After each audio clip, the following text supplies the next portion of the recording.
go as they entertain the Eastern Washington Eagles. Hi everyone, welcome inside along with Kelly.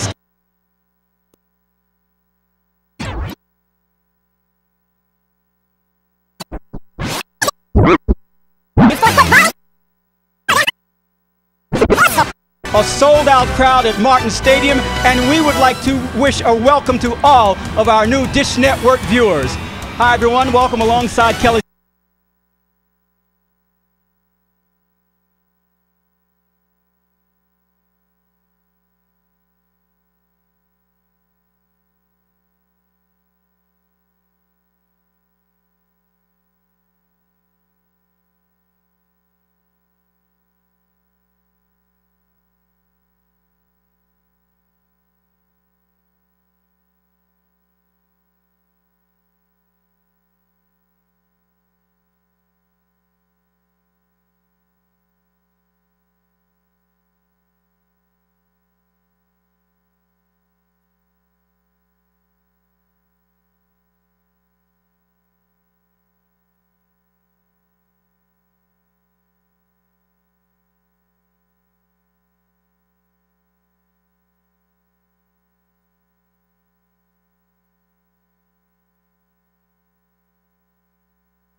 Mike Leach is now the pirate of the Palouse.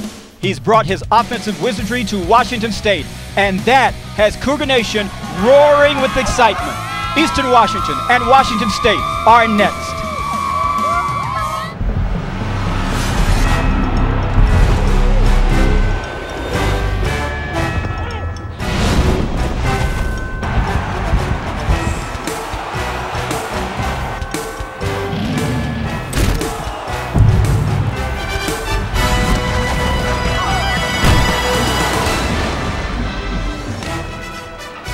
A picture-perfect day for football in southeastern Washington. The Washington State Cougars are ready for their home opener of 2012 against the Eastern Washington Eagles. A sold-out crowd at Martin Stadium, and we would like to wish a welcome to all of our new Dish Network viewers. Hi everyone, welcome alongside Kelly Stopper. I'm Dwayne Ballin. So much excitement here in Pullman. Matter of fact, this sellout is the first since 1952 here for a home opener. 2 words why this is happening. Gonna take a guess, Mike, and then followed by Leach, maybe? That works. Washington State Athletic Director Bill Moose wanted to do 2 things with this hire. Re-energize the fan base. I think we can check that one off the list. The second thing was get this program to the next level. The last time I checked, Mike Leach, 10 years at Texas Tech, 10 bowl games, and absolutely played lights out on the offensive side of the ball. This is exciting times here in the Palouse. His offensive wizardry will be tested. Eastern Washington is here, and the Eagles just last week won an FBS game 8 miles east of here. So Bo Baldwin and his Eagles are ready for the Cougars. Kickoff coming up next.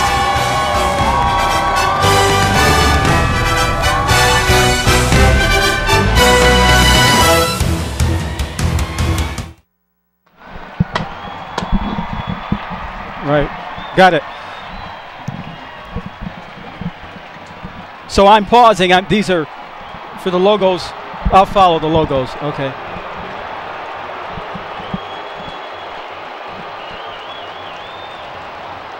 Okay.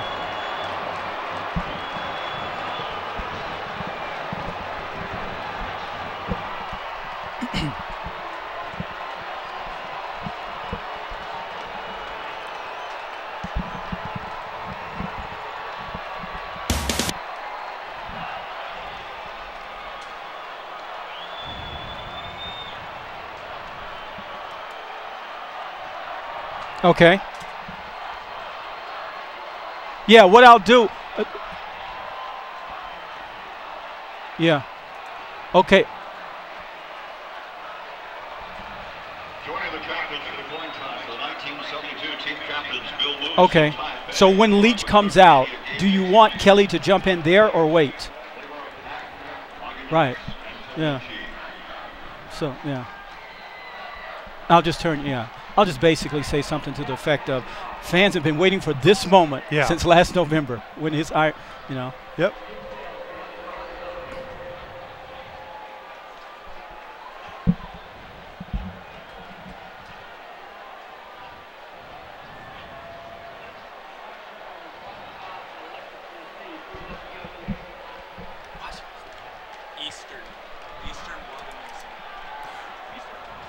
Do they defer? No.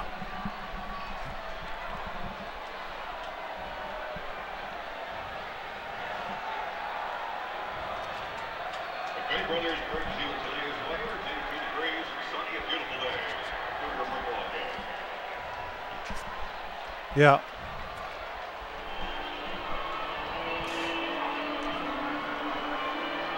Hey, Gregson, just direct me to, okay, here comes offensive line or whatever.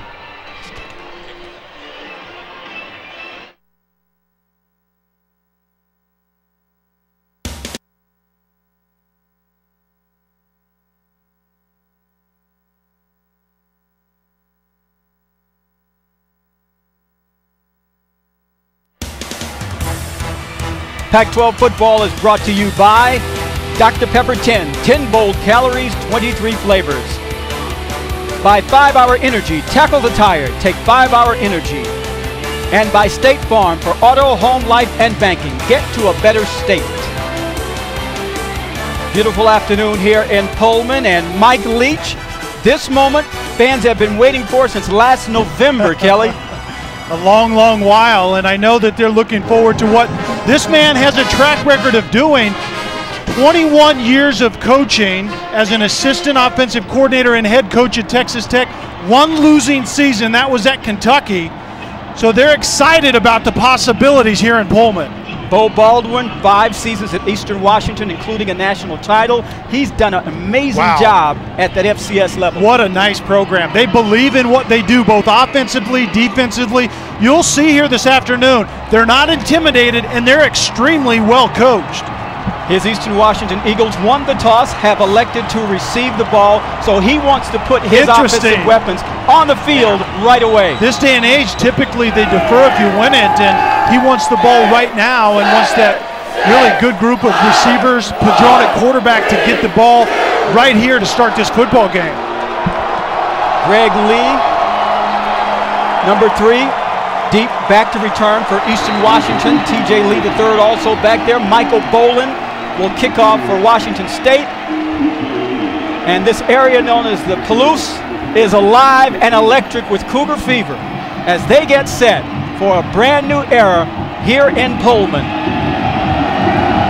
And we're underway.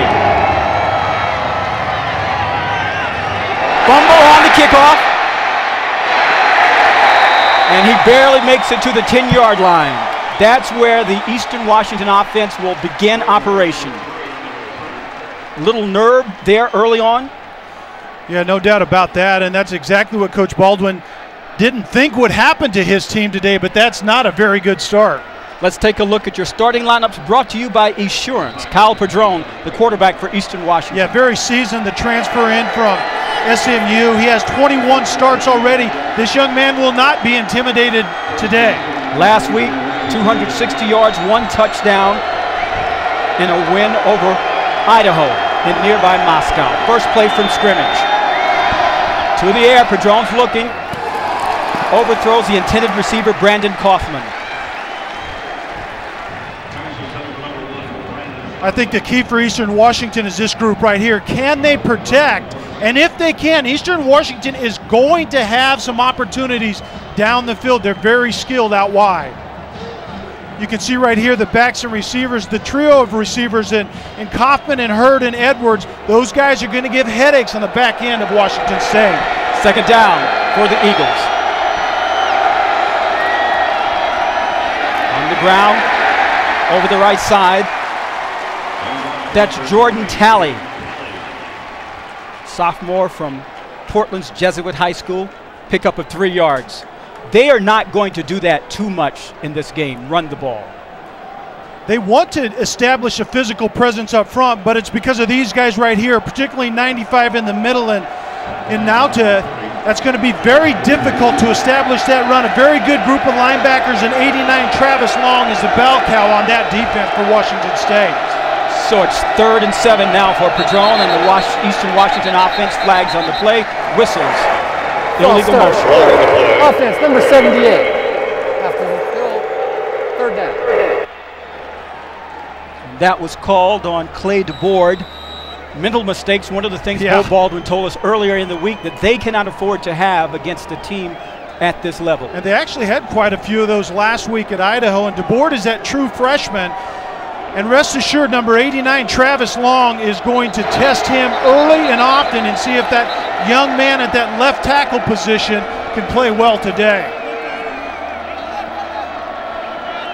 This offense last week for Eastern Washington in that victory. And 3rd and long is not the way Eastern Washington wants to start this day. Padron under pressure. Gets it off. There is a flag down in the offensive backfield. It appears to be a first down, but it's probably going to come back. The receiver was Daniel Johnson. And we talked about Travis Long is that guy when they converted from a 4-3 to a 3-4. Holding. Offense, number 66. Penalties decline. 4th down. Ashton Miller. Travis Long is that guy that will put his hand on the ground a lot and becomes that 4th rusher in situations like this. Right in the middle, right up front, number 66, Ashton Miller has to grab Long or he would have been free to Padron. Deep in his own end zone now to punt is Jake Miller. Deep to receive for Washington State is Leon Brooks, number 23, awaiting at his 50-yard line. Nice high punt, backs Brooks back. There is a flag down near the 35-yard line. That ball took a bounce. Brooks has some room around the right side, another flag on the far side, so let's just hang on and see what happens.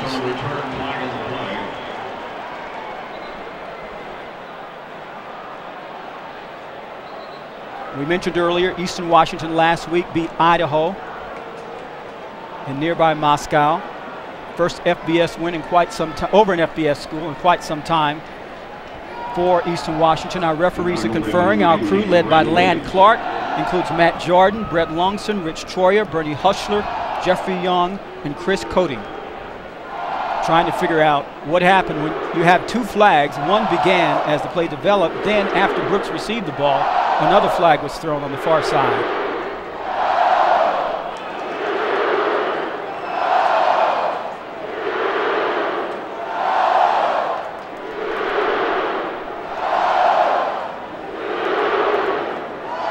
Both of these teams were heavily penalized in their opener, both double-digit penalties. It's not getting off to a very clean start this afternoon.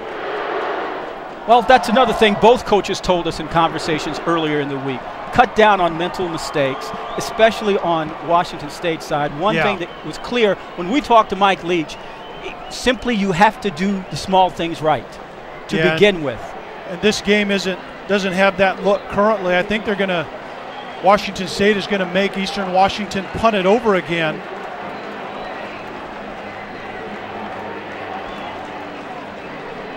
There are fouls by both teams, and they will offset. Holding, kicking team number 43. During the return, illegal block in the back, receiving team number 60. With penalties offset, we play 4th down. So that means we will see Jake Miller once again, the sophomore punter for Eastern Washington, who is, by the way, a transfer from Washington State. And he was a freshman All-America at Eastern Washington last year with a 44.2 average. And had a tremendous opening punt, and exactly what you need when you're punting out of your own end zone. But now he has to go back there and do it all over again. Well, he does have the wind to his back. The stadium goes from the end zone east to west. He will be punting towards the west. And that flag in the east end zone that's about the size of the state of Washington is actually being whipped around pretty good.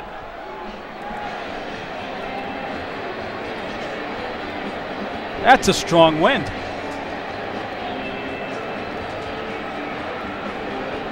So as our officiating crew sorts things out, confers with both coaches. Yeah. Coach Baldwin's not buying what the officials were selling early in that call. Correction. Holding receiving team number 42. That penalty is declined. During the return, illegal block in the back receiving team. A 10-yard penalty, first down, Washington State. So both penalties were actually against Washington State. So Mike Leach almost got what he wanted. Yeah, he did. But Bo Baldwin, Johnny on the spot. Coach Baldwin had to jump in there and make sure his team's not being taken advantage of. But at the end of the day, it sounds like for now anyway, Dwayne, they got it worked out. Well, our first look this afternoon at the Washington State offense. They're led by Jeff Toole. And Jeff statistically had a really solid game a week ago. Very good rhythm in the opening drive. He was 8 out of 9 until he threw that interception actually on play 17 of that drive, which Coach Leach really liked the ability to go on that long of a drive. But the young man has to be in rhythm today. It'll be a good sign if the ball comes out of his hand quickly this afternoon. First down from the 10-yard line. Cougars keep it on the ground to begin. Is the ball loose? It may have been momentarily, but Washington State maintains control. Let's take a look at your starting lineups brought to you by Esurance. You can see Washington State goes in kind of a sugar huddle, somewhat of a hurry-up type of offense. They typically use a lot of the clock, but they want to get to the line of scrimmage, and Mike Leach likes his quarterback to have a good look at the defense before the snap. Pick up of 3 on the rush. Toole, getting pressure, has to step away, elected to run, crosses the 20, gets down to close to the 25-yard line. Something we didn't really expect. This group up front is kind of a work in progress. They made some changes. Dan Spitz goes into the right guard. He was out at right tackle, and number 55, Jacobson, was actually left guard last week. And then a good group of backs and receivers. They need to get Wilson untracked early in this game. Look for Toole to target number 86 early. Toole connects with the receiver. You asked for it, and there it was. Marquise Wilson. His first catch of the game. A very good defense up front, and this is, I think, one of the keys is, can this defensive line get push on a Washington State offensive line that got pushed around a little bit last week against BYU? Very good group of linebackers. Look for number 39 in Hamlin to fly around. The communication in the secondary last week was not very sharp. Pick up of 4. Toole, time to throw this time. Nearly intercepted as it went in and out of the hands of the freshman Gabe Marks. But right there was Ronald Baines. There is a flag on the play. Now these are the type of plays, very good job of the quarterback Toole going from one side to the other a little bit high, but that's a throw that should have been caught by Marks.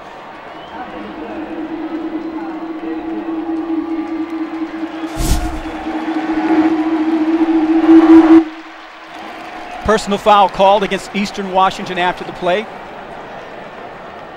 One of the things Mike Leach told us, he has to help these young men understand winning.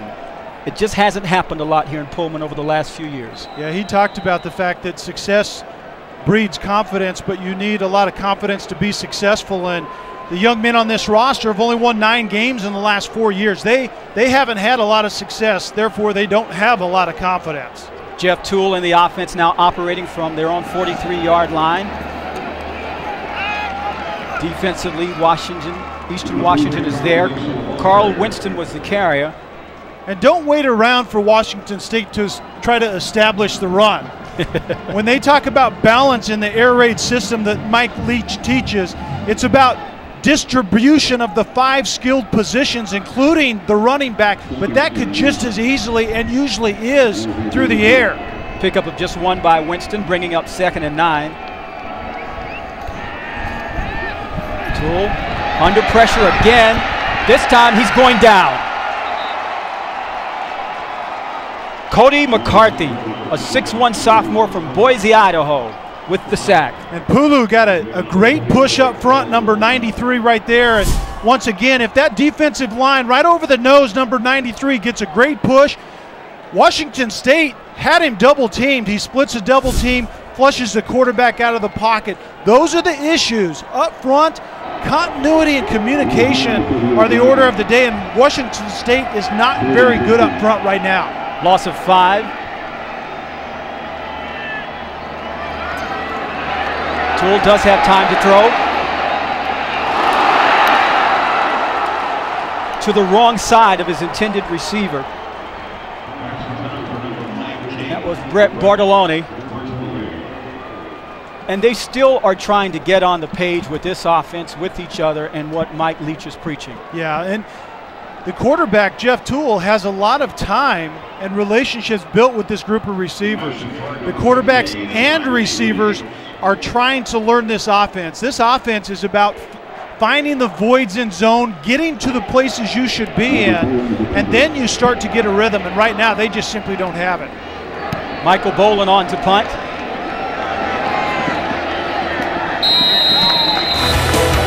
Fair catch called. Eastern Washington takes over again when we come back to Pullman.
No score here in Pullman between Washington State and Eastern Washington. 10:23 remaining in the first quarter. Let's take a moment and look at our principal financial group edge to the game. Kelly? Well, for Eastern Washington, they have to limit the big plays, and you already see they're doing that. Play coverage and make Washington State drive the football in order to get points. In Washington State, they have to begin to believe in Mike Leach's system, and right now, they're just not very comfortable offensively. Beginning this drive from the 22. That's Quincy Forte, who had 66 yards, 17 carries, and a touchdown last week in that 23 win over Idaho. Now, Dwayne, Aaron Best is the offensive coordinator at Eastern Washington, a former offensive lineman in his playing days. He wants to have some type of a run presence. That's an emphasis for this year. They ran the ball extremely well last week against Idaho. It is very unlikely to establish the run against this Washington State defense today. Pick up of just one. Padron gets it away, but he was under pressure, and that's what Mike Bresky, defensive coordinator for Washington State, wants to see more of. And they were trying to set up the screen inside to Forte. You can see Forte just lets the lineman go, and things just happen too quickly. The offensive line have to stop the momentum of the defensive line, and then slide out to their screen. Screens either look really, really good or they're the ugliest play in football, and that was an ugly play. So that brings up 3rd and 9 for the Eastern Washington Eagles. At their own 23. Padron under pressure again and goes down eventually. Wsu coming up with the sack. Padron has not gotten up yet off of the ground. Now he does, walking gingerly back towards the sidelines. This is a young man that brings a lot of experience to this squad, though he is a transfer in his first year from SMU. Yeah, and it was an injury that set him on the shelf at SMU and had him looking for a new home, and he ends up here. But once again up front, you can see the pressure looks. Washington State just simply isn't handling it very well. But when you're 3rd and 12 and 3rd and 9, it's going to be tough sledding for Eastern Washington today. Jake Miller gets the punt away. Leon Brooks fields it at the 30. Up past the 50. Battling his way towards the 40 before he is finally brought down, and that will bring some electricity to the fans here at Martin Stadium. Dwayne, the two areas that we're already seeing that Washington State has an advantage, up front and in skilled players, the speed on the Washington State side. Air Raid will be on the air when we return.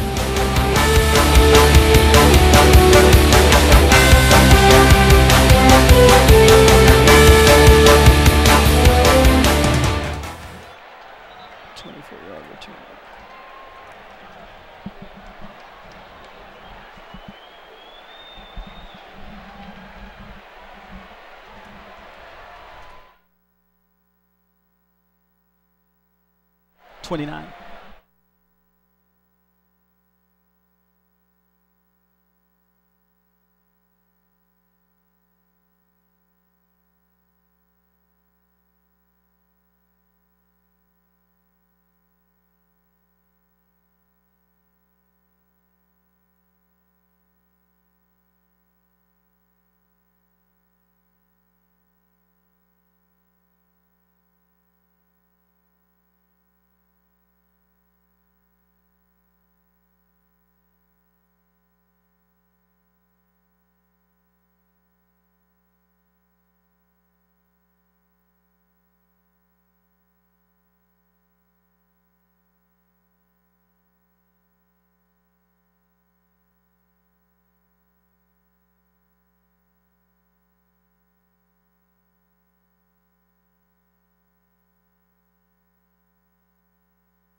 Kyle Padron appears to be okay, conferring with his head coach Bo Baldwin.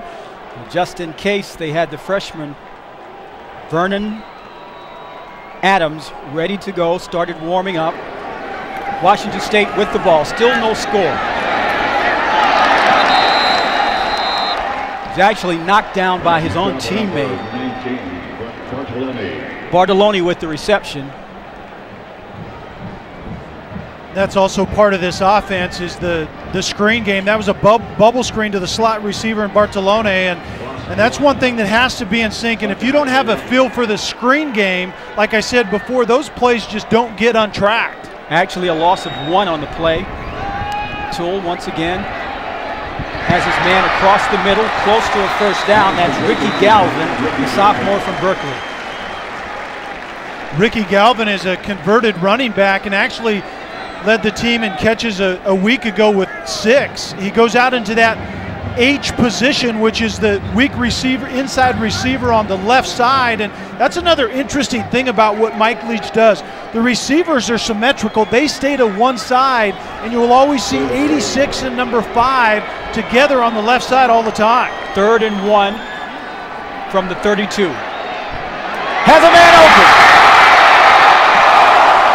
Marquise Wilson. One broken tackle away from turning it into 6.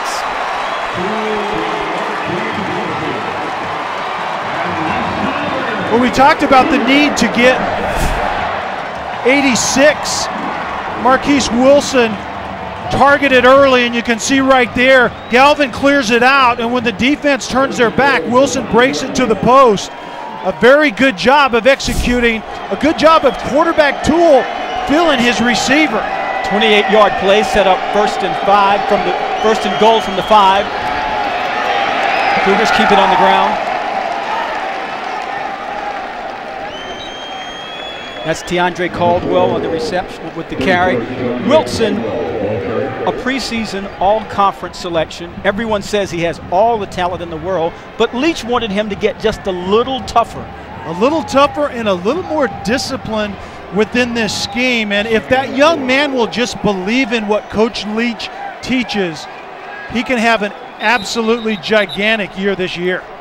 6'4", 185 pounds junior from Iowa Western Community College. Timeout called as Mike Leach wants to make sure everyone understands everything that's happening. Still no score here in Pullman, Washington, but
ours is not the only action on the Pac-12 network right now. 2 others, Southern Utah at Cal and Sacramento State at Colorado. To watch them, go online to pac-12.com or download our Pac-12 Now iPad application from the iTunes Store.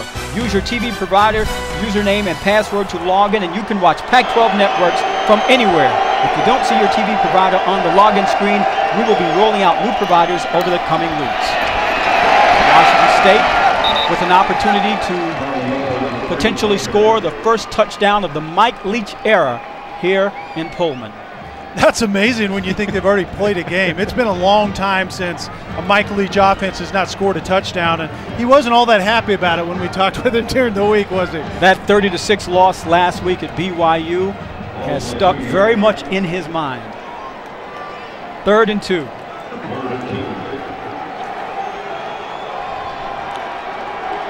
This is the one-on-one matchup to the backside with Marquise Wilson matched up on TJ Lee. Look for Toole to exploit that matchup. Toole looks his way, has a man across the middle. Touchdown, Isaiah Myers.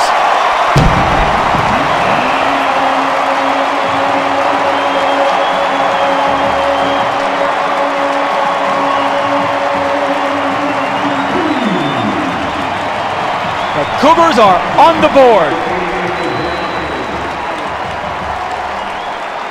Eastern Washington actually had that defended really well initially.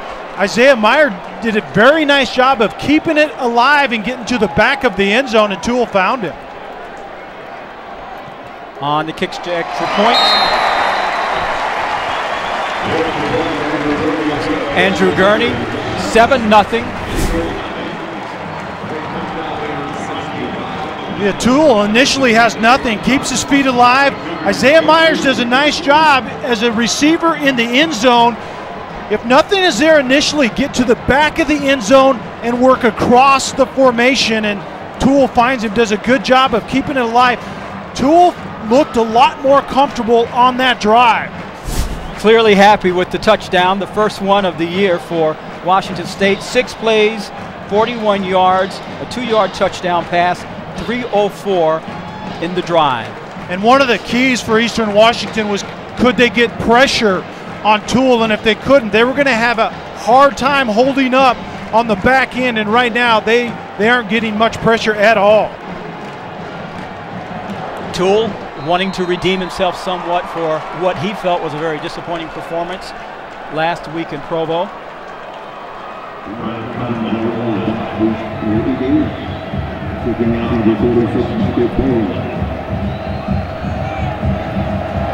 Brian Kaufman back deep to receive the kick from Boland.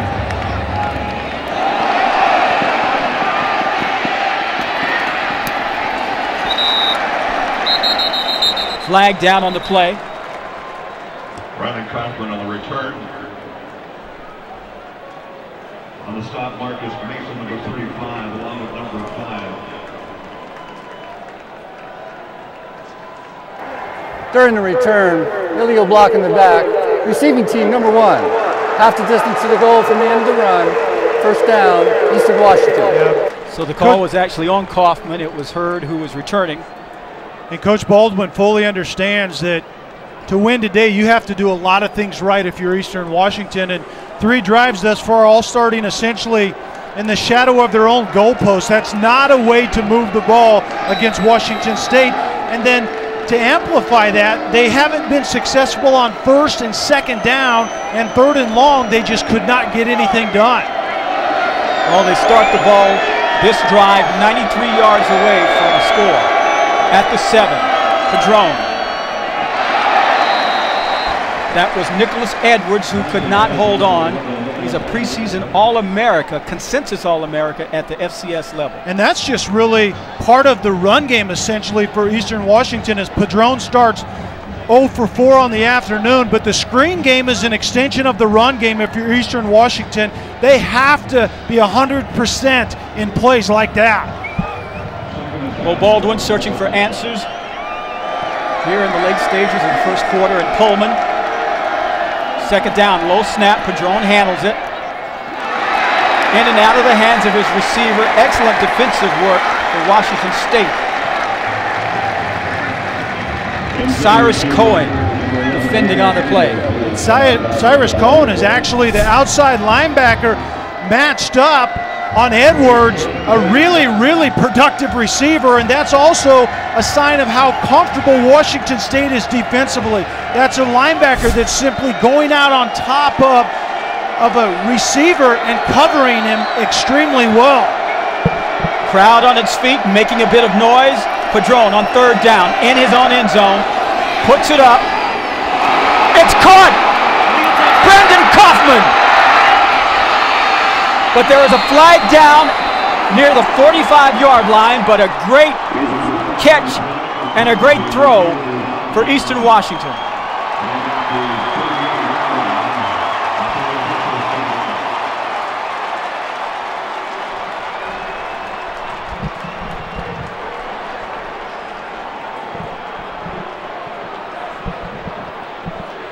Washington State fans seem to like what the indications are preliminary from the officials. This crew is already getting quite a workout.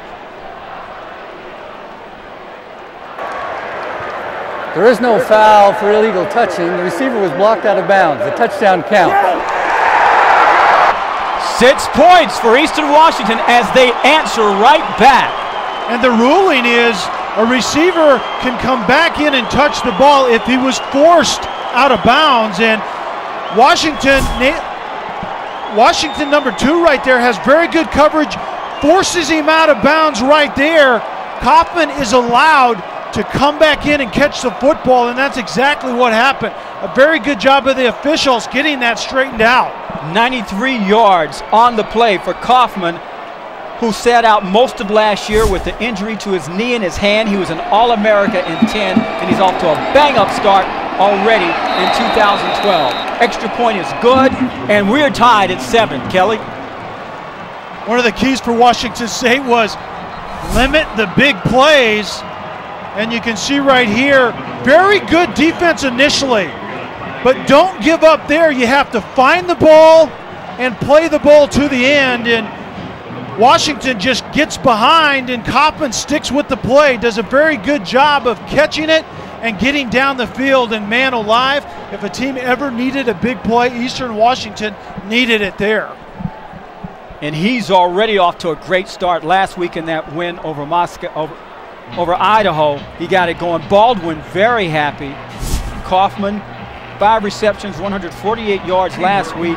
And Mr. Washington is trying to explain to his mates what just occurred. And what you have to do is a very good job initially of being physical with the bump coverage, but then you have to get in the hip pocket and you have to play the hands, the eyes, and then the ball, and Washington was not in a position to do that on that fade route.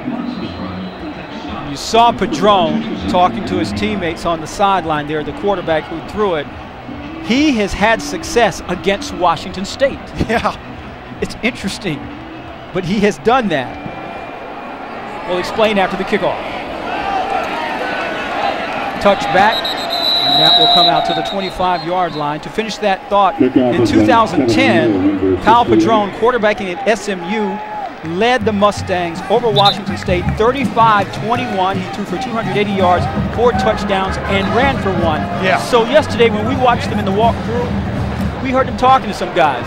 We can do this. I know how to beat these guys. Absolutely. That means a lot, especially when that player is your quarterback. And a play like they just had, that big touchdown, has an opportunity to kind of shake out the cobwebs a little bit and get Eastern Washington untracked offensively.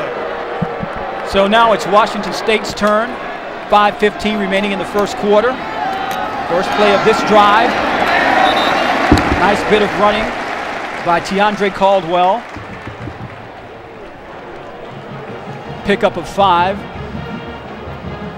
You alluded to it earlier, but this is not the way Washington State is going to open it up in this game. No, the run game is really limited. It's kind of a lead type of play out of the 2-back set that they're in right now, but you saw the zone run before that. That's basically it in the run game, but it's ball distribution and get the running backs in the passing game. And as we say that, they keep it on the ground. I doubt if air raid is going to become ground and pound anytime soon, so I don't think we have to worry about that. And I guarantee you it's not what the people here in the sellout crowd at Martin Stadium want to see either. Now, Kelly, take us inside that huddle right now. Washington State goes ahead and suddenly gets hit with a big play. Now, consider what happened last week. What's going on down there right now? Well, they want to hear what Mike Leach has said, which is just get to the next play. And you can see 3 runs in a row. That may not happen again this year. But Mike Leach talks about get to the next play. The play before, good or bad, is behind us. Get to the next play, and what you see right now to Washington State is just get on a drive. 3 straight runs. They'll probably throw the ball a little bit right now, but it's just do what we do and methodically move down the field. First down on the ground. Sounds funny saying that. They're now at the 36-yard line. Toole has time, has a receiver, a first down. Gabe Marks, the freshman. Super talented freshman. And what you see Toole doing is he's getting to his second receivers a lot. Number 87, Lentz, was the inside receiver on the slant, and then the outside receiver comes into the picture. That's something that wasn't happening in rhythm last week. That's a good sign for Washington State today. 13-yard pickup, has the ball at the 46-yard line of Eastern Washington. Toole looking across field, looking deep, then checks back down, in and out of the hands of Bobby Ratliff. Good coverage by Eastern Washington on the play, deep. And you can see the lack of pressure by Eastern Washington is really going to stress the back end for their defense. They have to find a way to get pressure, and Washington State is kind of a zone pressure type of team. They like to pick their spots, but they haven't been comfortable doing it yet this afternoon. That brings up 2nd and 10 for the Cougars.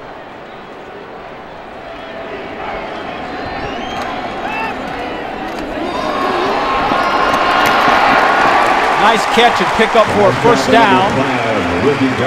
That's Ricky Galvin, who does a little bit of everything on this offense. Yeah, and he was a converted running back, become a wide receiver, that H-back position. But this is the run game for Washington State. It's get the ball to a former running back, block outside, stay squared up on the defensive backs, and then it's really just an extension of a run. That has to happen 100% of the time, and that works well in this offense. 3rd and 1 from the 37 for Washington State. On the ground, it's Winston. And he makes his way to the 10-yard line. Who says air raid can't go on the ground? Well, any coach that wants to spread it, to throw it, when they run it, they just want to be efficient in that run game, and that's what you see out of Washington State right now. Once again, it's the lead. You see Caldwell, number 34, getting up and leading Winston, number 3. Winston, great vision, bouncing it outside, and a big play once again in this air raid offense. So on first down from the 10, Toole to the air. As the receiver stretching towards the end zone, Andre Lentz, the senior from Bellingham, Washington, with the reception.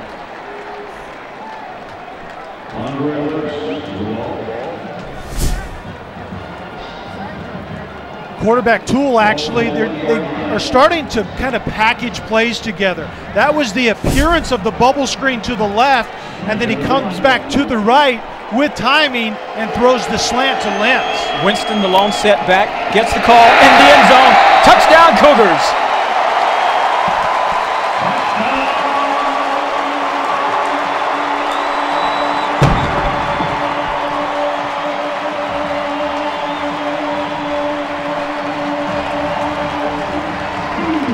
That capped a 6-play, 37-yard drive with the touchdown run by Winston. On for the extra point is Andrew Fernie.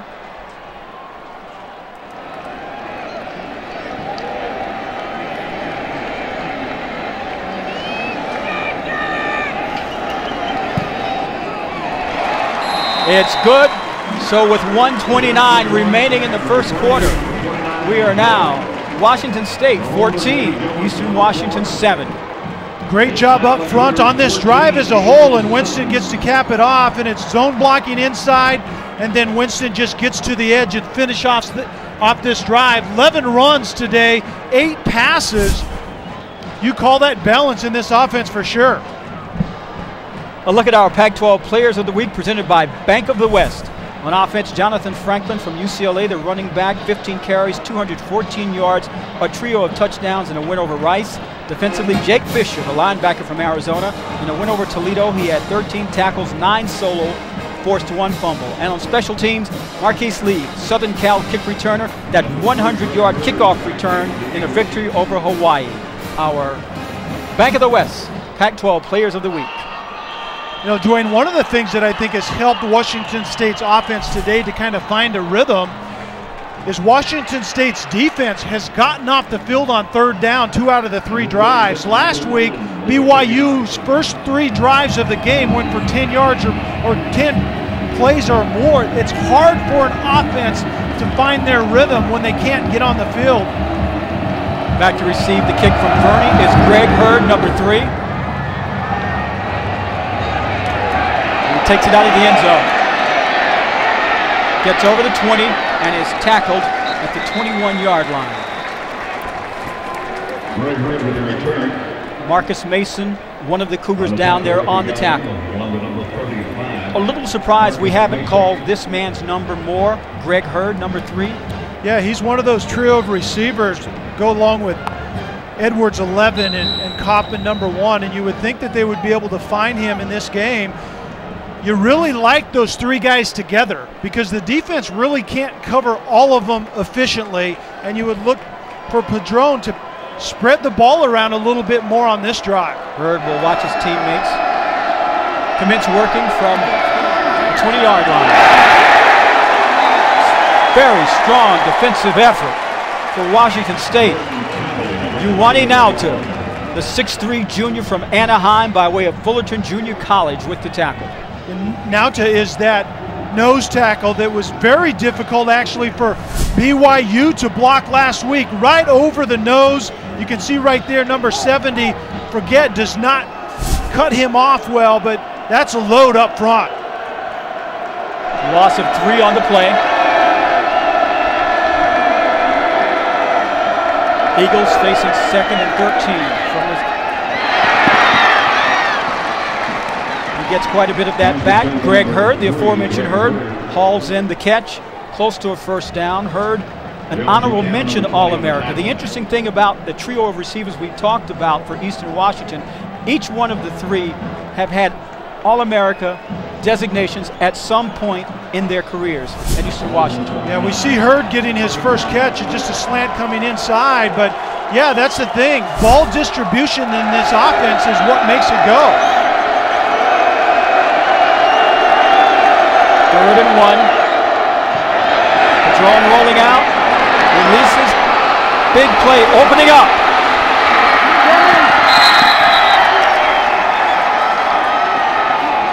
Zach Gary.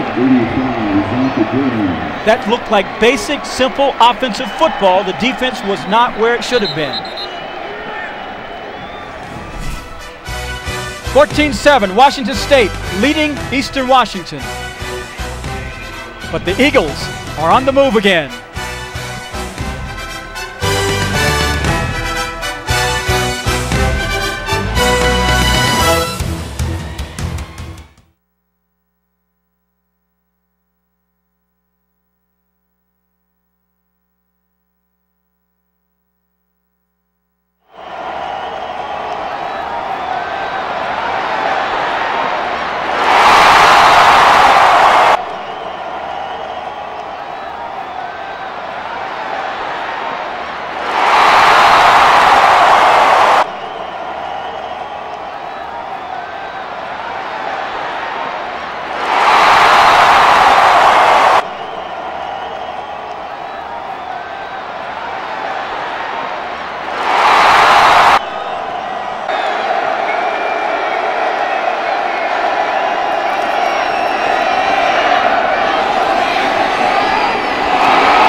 Pac-12 football is brought to you by MFS Investment Management and by Chase Sapphire Preferred. Get 2 times the points on travel and dining with Chase Sapphire Preferred. Welcome back to Pullman, Washington, 14-7 as we begin the second quarter. Things have gotten very interesting here at Martin Stadium in the last few moments, especially for Eastern Washington. Well, in big plays, and usually when this defensive lineman comes inside, this linebacker has to have contained, and there was a miscommunication when Eastern Washington lines up in double tight ace formation. Typically it's a zone run play. Obviously that's what Washington State was believing. That 40-yard play leads to a first down at the 31-yard line of Washington State. Flags are flying. Holding. Offense, number 85. A 10-yard penalty. First down will be replayed. Zach Gehring, one of those tight ends we're talking about, and Eastern Washington likes to do this. They have a really nice package of a double tight end set, and they go double tight on the line of scrimmage or move one of them into a wing, and they get a running game going out of that. It was very successful last week against Idaho. Vernon Adams was actually the quarterback on that play. Kyle Padron has returned for 1st and 20 from the 41. Padron finds a receiver in the flats underneath.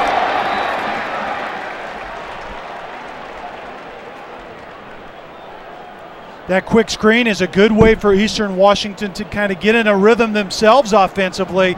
Kind of the tunnel screen outside, and it's just a kind of a reverse version of the bubble screen. But it's very important in this offense that Eastern Washington gets that screen game going. You saw those numbers, those 149 yards due largely to 2 plays.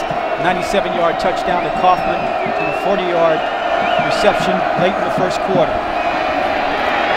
Padron looking towards the sidelines, trying to find Kaufman. Ball was thrown away. Defending on the play was DeMonte Horton. Washington State defensive coordinator Mike Bresky told us that Padron is very good in the pocket, and he's subtle when he gets outside the pocket. And he talked about when he gets out there, they want to hit his throwing hand, they call it. And basically they don't want him to have a clean look outside because he's very good on the edges throwing against broken plays. He faces now 3rd and 16. Finds an open man. That is the All-America Edwards. And the Eagles have a first down. Breakdown in the secondary for Washington State. Washington State once again tried to match up with a linebacker in number 21, Eric Ortel, over top of a speedy receiver in Edwards, and that matchup worked well early in the game. It certainly didn't work well on that play. Vernon Adams now back into quarterback for Eastern Washington on this first down play from the 15-yard line. So Baldwin allowing to back up some time. He elects to keep it, run, gets back close to the original line of scrimmage. Maybe a pickup of 1. Vernon Adams, the quarterback, number 16. And that's exactly what we would expect if Adams has to play much. He's very good with his feet, so you can anticipate the run game when he's in there, but also the boot game and get Adams outside the pocket. So how much does this throw off a defense when you alternate like that? You've got a passer and you got a guy who may run more. Yeah, I think there's an advantage in that if you pick the packages in which Adam plays. Second down. Eagles keep it on the ground.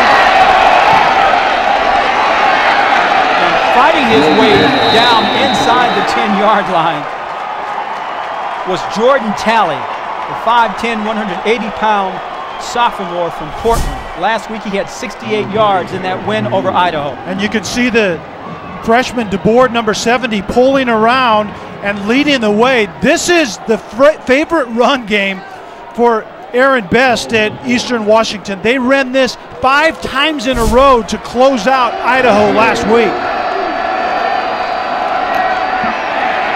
Nothing doing on 1st and goal from the 4.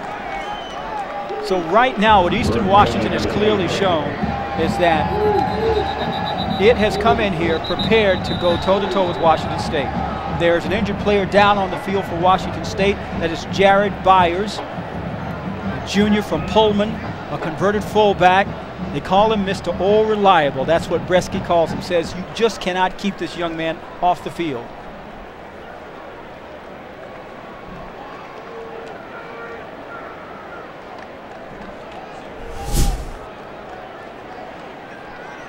You can see Byers is the one that comes up, number 37, and just leads with that right shoulder. It looks like that potentially is the injury. 14-7, Washington State and Mike Leach are on top of Eastern Washington.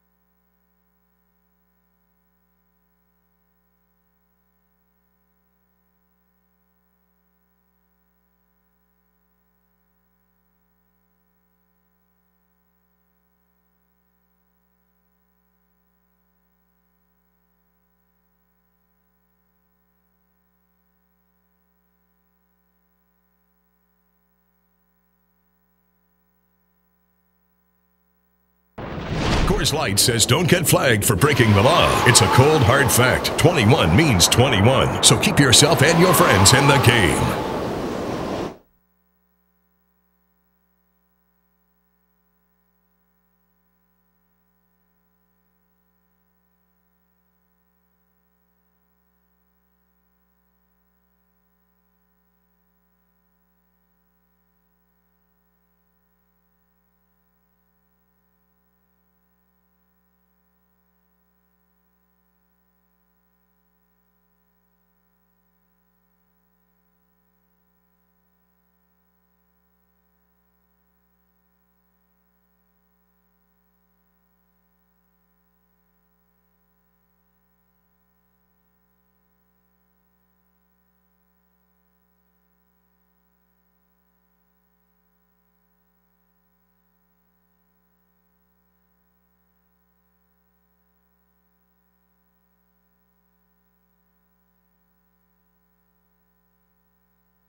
Coors Light says don't get flagged for breaking the law. It's a cold, hard fact. 21 means 21. So keep yourself and your friends in the game.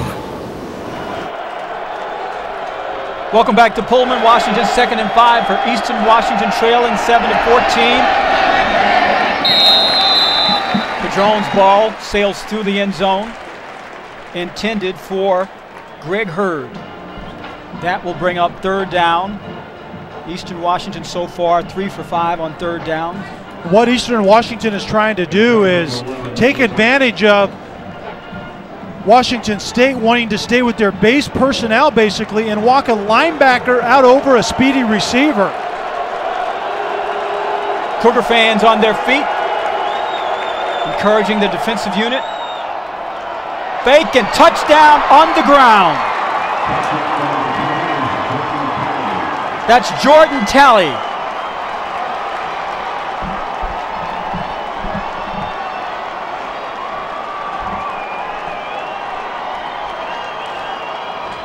The old Statue of Liberty. You can see the fake throw outside and then handing the ball underneath with the left hand and very well blocked up front. A great block by Brandon Murphy to seal the deal and get Talley into the end zone. I believe Eastern Washington is here to play a football game this afternoon. Jimmy Pavlo makes good on the extra point. And thanks to Jordan Talley, we're tied 14-14 here in Pullman.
Welcome back to Pullman, Washington. Eastern Washington fans have made the trek 70 miles southeast from Cheney. They're excited. They believe. I'm pretty certain they like what they see. Right now it's tied at 14-14 along with Kelly Stoffer, our entire Pac-12 television crew. I'm Dwayne Ballin, and this is pretty much what you and I suspected would happen after talking this week with coaches and watching the teams. Eastern Washington knows how to win, and winning translates regardless of what level you play. DeAndre Caldwell fields the kickoff and is corralled quickly by a fired-up Tyrone Duckett. Time now for our Coors Light freeze cam. Yeah, the backhanded Statue of Liberty, you saw the fake throw outside and then the hand up the middle to Tally, and Eastern Washington is in a rhythm offensively. Throwing the screen game in there, running it effectively. You don't have to run it a lot, just be effective when you do. And then Padron, I guarantee you, has the guys on the sideline believing that they can win this game. They're dead even right now with Washington State as the Cougars begin this drive from their 18. Tool connects with Marquise Wilson. Dwayne, the thing that's going to be interesting is just to see if there's any way that Eastern Washington feels comfortable trying to get pressure on Tool. They're basically rushing just the down 4 guys, and sometimes they're just bringing 3 guys like they look like they're going to do right now, and they just aren't getting even close to Jeff Tool. In the end, you don't think they really have an answer for Washington State's offense? At this point in time, absolutely not. They're not getting to the quarterback, and they're not covering well either. They cover the run pretty well as DeAndre Caldwell is stopped behind the line of scrimmage. Leading the way, Andre Pulo, number 93, big junior from Federal Way, Washington. And that is actually one thing that Eastern Washington has done well thus far is they've defended the run between the tackles pretty well. They've allowed Washington State to bounce it a couple of times, but by and large, there isn't any running room. It's right here on 3rd and manageable defensively. They have to make a play to get off the field. Tool keeps it. Maybe not the best decision in that situation. Picks up a couple. Not enough for the first down. Not close. Zach Johnson, senior linebacker, leading the way on defense. But a ton of time for Tool to throw, but dropping 8 into coverage, and Washington State still isn't well versed enough in this Mike Leach air raid offense to find those voids in those zones. They ran through some zones on that particular play, and Tool simply had nowhere to go with the football. Michael Boland punting from just inside his 10.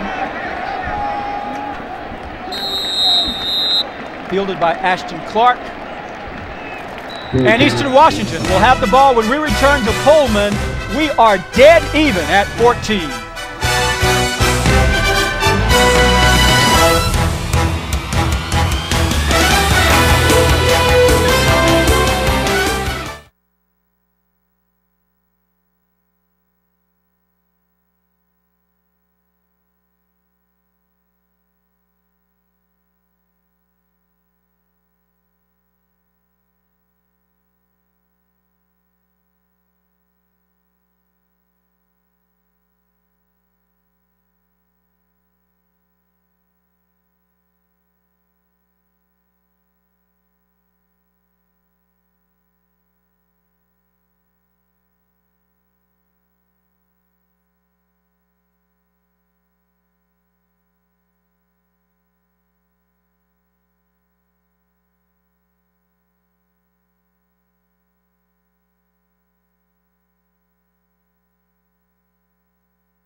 Sunday night recap all the weekend's Pac-12 football action with Football Rewind. Get scores and highlights from the Pac-12 and around the country. That's Football Rewind. Sunday nights at 9 right here on Pac-12 Networks. Don't know if we're going to be able to get you some Ferdinand's ice cream or not. Ferdinand's world famous right here in Pullman. That's some really good stuff. Boy, I thought they were going to bring some to the booth. Was that just a really vicious rumor? I think so. Mike Leach on the sideline conferring with Toole. They're tied at 14, and it's as though he's still explaining. Oh, absolutely. That explaining will go on for the rest of this year. They're trying to run the ball because Eastern Washington is dropping into coverage, but they're just not very successful. 1st and 10 for Eastern Washington from the 28-yard line. They keep it on the ground. Quincy Forte, who had 66 yards last week, gets a little over the right side, but don't expect them to be too successful on the ground against this defensive front.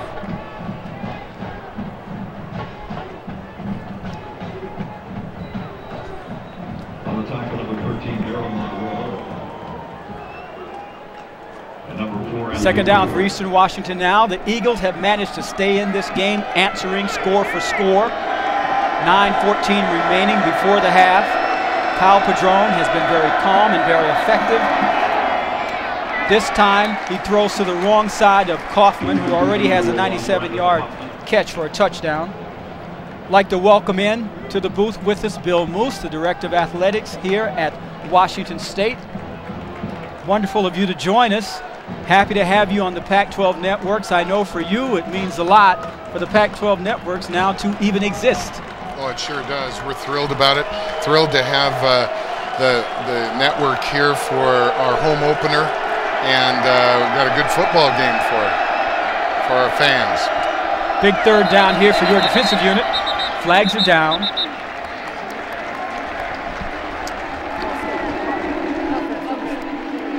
Bill, we're glad you joined us, and we talked about a number of things, but I guess one of the biggest things that has so much excitement here is something that you talked about earlier, my friend. Well, I know that you've said that Mike Leach was your target guy from the beginning.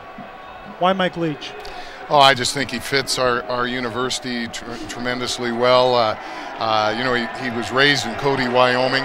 He got things done at Texas Tech, and a lot of similarities when you look at their situation and ours. Yeah. Just thought it was a great fit. On third down, Eastern Washington, Padron under a bit of pressure, running towards the sidelines, gets it away, intercepted! And into the open field is Cyrus Cohen.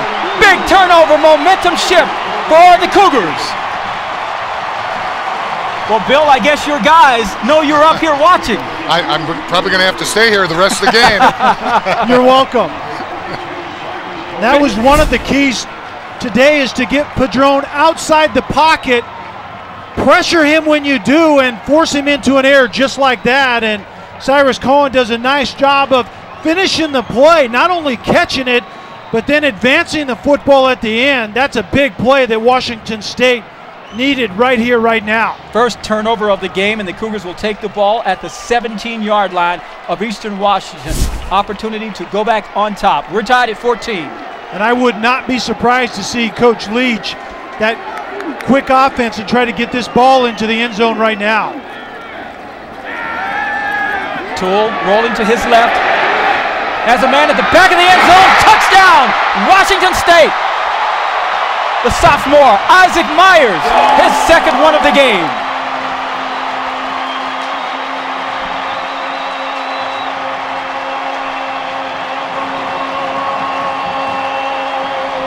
Offensive coordinators love that quick change offense. You have a turnover, go to the end zone right now, and this is actually the back side of the play. Initially, it was to the front side, the way that Toole was rolling, and you can see right there, Toole is a happy camper. Get a turnover, get a takeaway, but then get points off of it. Extra point is good, and it's now 21-7 Washington State. So, Bill, things are going really well since you've been up here, and we would be remiss if we didn't point out the fact that we are standing in a wonderfully refurbished press box. $80 million is what you spent here, and the result is just amazing. Well, it really is, and our fans have answered the call. All of our club seats, our loge boxes, and our suites are all sold out. In fact, this was a sellout today, our entire bowl. It's the first home opening sellout in 60 years. So we got great energy in our fan base, and we're excited. We talked to the superintendent of construction yesterday as they were making sure they got stuff done by kickoff today. They did a great job. The paint may be a little wet in places, but it's basically finished. Nice ribbon cutting ceremony earlier today, and we understand that this is really just the beginning of the Mike Leach era and what we're going to see football facility-wise. We're hoping to build a 79,000 square foot football operations building in the west end zone. That will go before the Regents in November, and with their approval, we'll break ground right after our last game, which is the Apple Cup.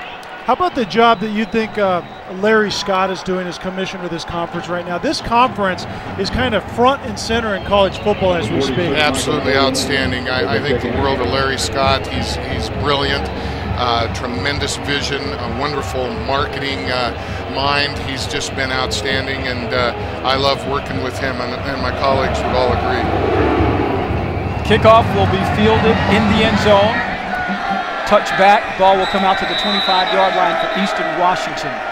Now, pregame today, very special moment for you and some of your friends from 1972. The team here at Washington State that finished 7-4, had a couple of top 20 victories, top 20 finish. What was that moment like to come out on the field again? It was wonderful. That was the first team to ever play in Martin Stadium 40 years ago, and Ty Payne and I got to flip the coin there with our captains, and it was very, very special to see our former coaches and teammates after all that time. It was great. It seems almost apt that we have this resurgence of football here with Mike Leach coming in. 40 years ago, your team was so good. You've got the refurbishment of this facility. Washington State fans should be pretty happy about Cougar football. We are, and our fans, like I said, have really answered the call. Our television revenue change has really helped us. We've been able to invest in coaches and facilities, and the Pac-12 networks has been just outstanding, and we're looking forward to a great relationship there. Well, we're at the Pac-12 networks are just thrilled, and we're happy to be a part of it. And I'll tell you, coming here, this has been exciting to showcase Washington State and Pullman to the rest of the country. Well, and it's important for us. We are a little bit remote, and we've got great stories to tell about a great university, and be able to get on that national stage with the networks is just outstanding. Well, we know your president, Elson Floyd, and you and everyone else are very pleased, and thank you for joining us and welcoming us here to Pullman. Well, I'd be remiss if I didn't say one thing, and that is the addition of Dish Network and for our fans to watch. That is huge for us, and we're hoping to continue to grow with our cable providers and satellite, and it's going to be also important for us. I guarantee you can count on that with the Pac-12 network. Yeah. Growth is the word. No yes, question. It is. We'll continue to grow hard at it. No question about that. Thank you, Bill. Thank you. Appreciate it.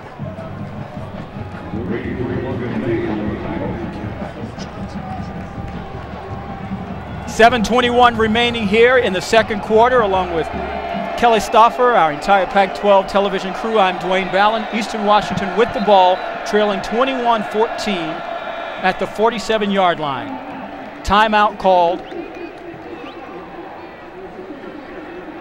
And just when it seemed that Eastern Washington was going to continue the tit-for-tat, a big defensive play by the defensive unit of Washington State. And really that is on Padron. Sometimes the defense wins. And that time he was flushed out of the pocket, and you simply just have to throw that ball away. You have good things happening for your team. You're exactly where you want to be in this game, and this ball just simply needed to go out of bounds somewhere to the sideline. You get pressure right there up the middle. He's going to his right. There is nothing down the field. There's certainly nothing late down the field over the middle. Only bad things happen for quarterbacks at that time, and his team just could not afford that. Throw the ball away, live to play another day. There's Mr. Cohen, fully breathed and back out on the field. 2nd and 6 for Eastern Washington. Padron connects with the receiver. That's good enough for a first down to Ashton Clark. An adjustment that Eastern Washington has made, Dwayne, is they went to their 10 personnel, which is simply no backs in the backfield, 5 wide receivers now, and they're trying to force Washington State out of their base defense, and it's working well for them, spreading the field a little bit more with one more quick receiver. Eastern Washington likes what they're getting currently. Player down on the field is Anthony Carpenter for Washington State.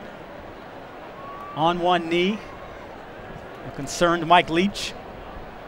And he's that strong safety from the secondary. And the secondary had some communication issues last week for Washington State, and they really can't afford injuries on that back end. It's all about communication and getting a feel for one another. So when one guy goes out, you have to communicate with a new guy all over again. The junior from Los Angeles helped off the field, and now into the lineup is DeMonte Horton. You take a look at him, one of the leaders in that defensive backfield, along with Dayon Buchanan. Haven't heard too much from number 30, Taylor Taliolu, talented freshman. Kyle Padron's numbers, not bad. The interception, a mistake, but pretty good. Yeah, and ball distribution, his first 5 completions were all to different receivers. That's quintessential Eastern Washington football. Padron, time to throw, looking deep for Kaufman. Defensively, no go. DeMonte Horton there. Well, you just pointed it out, Dwayne. DeMonte Horton came in for Carpenter, who we saw banged up on the play before. And when Eastern Washington wants to go deep, they throw to number 1 Kaufman, and they wanted to test Horton on that first play. Very good job of the sequence in which you play a fade. You play the hands, and then the eyes, and then you play the ball. Very well done by Horton. Brings up second down. Edwards with the reception, but closing quickly are Cohen. It's really interesting defensively right now. Neither defense is really bringing any pressure. Washington State is comfortable with covering on the back end and getting pressure with their front 4. 36. Third down for Eastern Washington.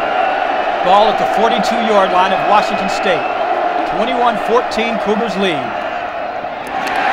Padron's pass was tipped.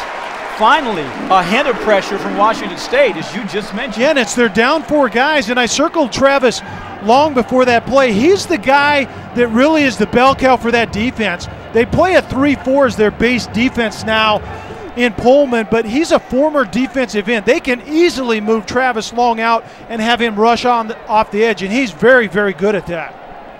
So once again, we will see Jake Miller, the former Washington State Cougar, on to punt for Eastern Washington. Leon Brooks is back at the 10-yard line. This one will sail into the end zone, come out to the 25-yard line, pursuant to the new rules. More action coming up tonight. Full day of college football continues at 7:30. Oklahoma State heading to Tucson to take on Arizona, and Duke rolls into the Bay Area to take on Stanford. Tonight at 7:30. Check local listings for the game in your area. Oklahoma State, Arizona. They may have to keep the lights on for that one. You can see right here, and Matt Scott for Arizona had a tremendous week last week, and Rodriguez has the right quarterback for his system, so they will put up numbers early. Obviously, Andrew Luck is no longer there. Noon struggled a little bit. Look for that young man to bounce back today. Winston bounces outside, but there is a flag in the backfield as he is corralled out over the 35-yard line, but it may be coming back.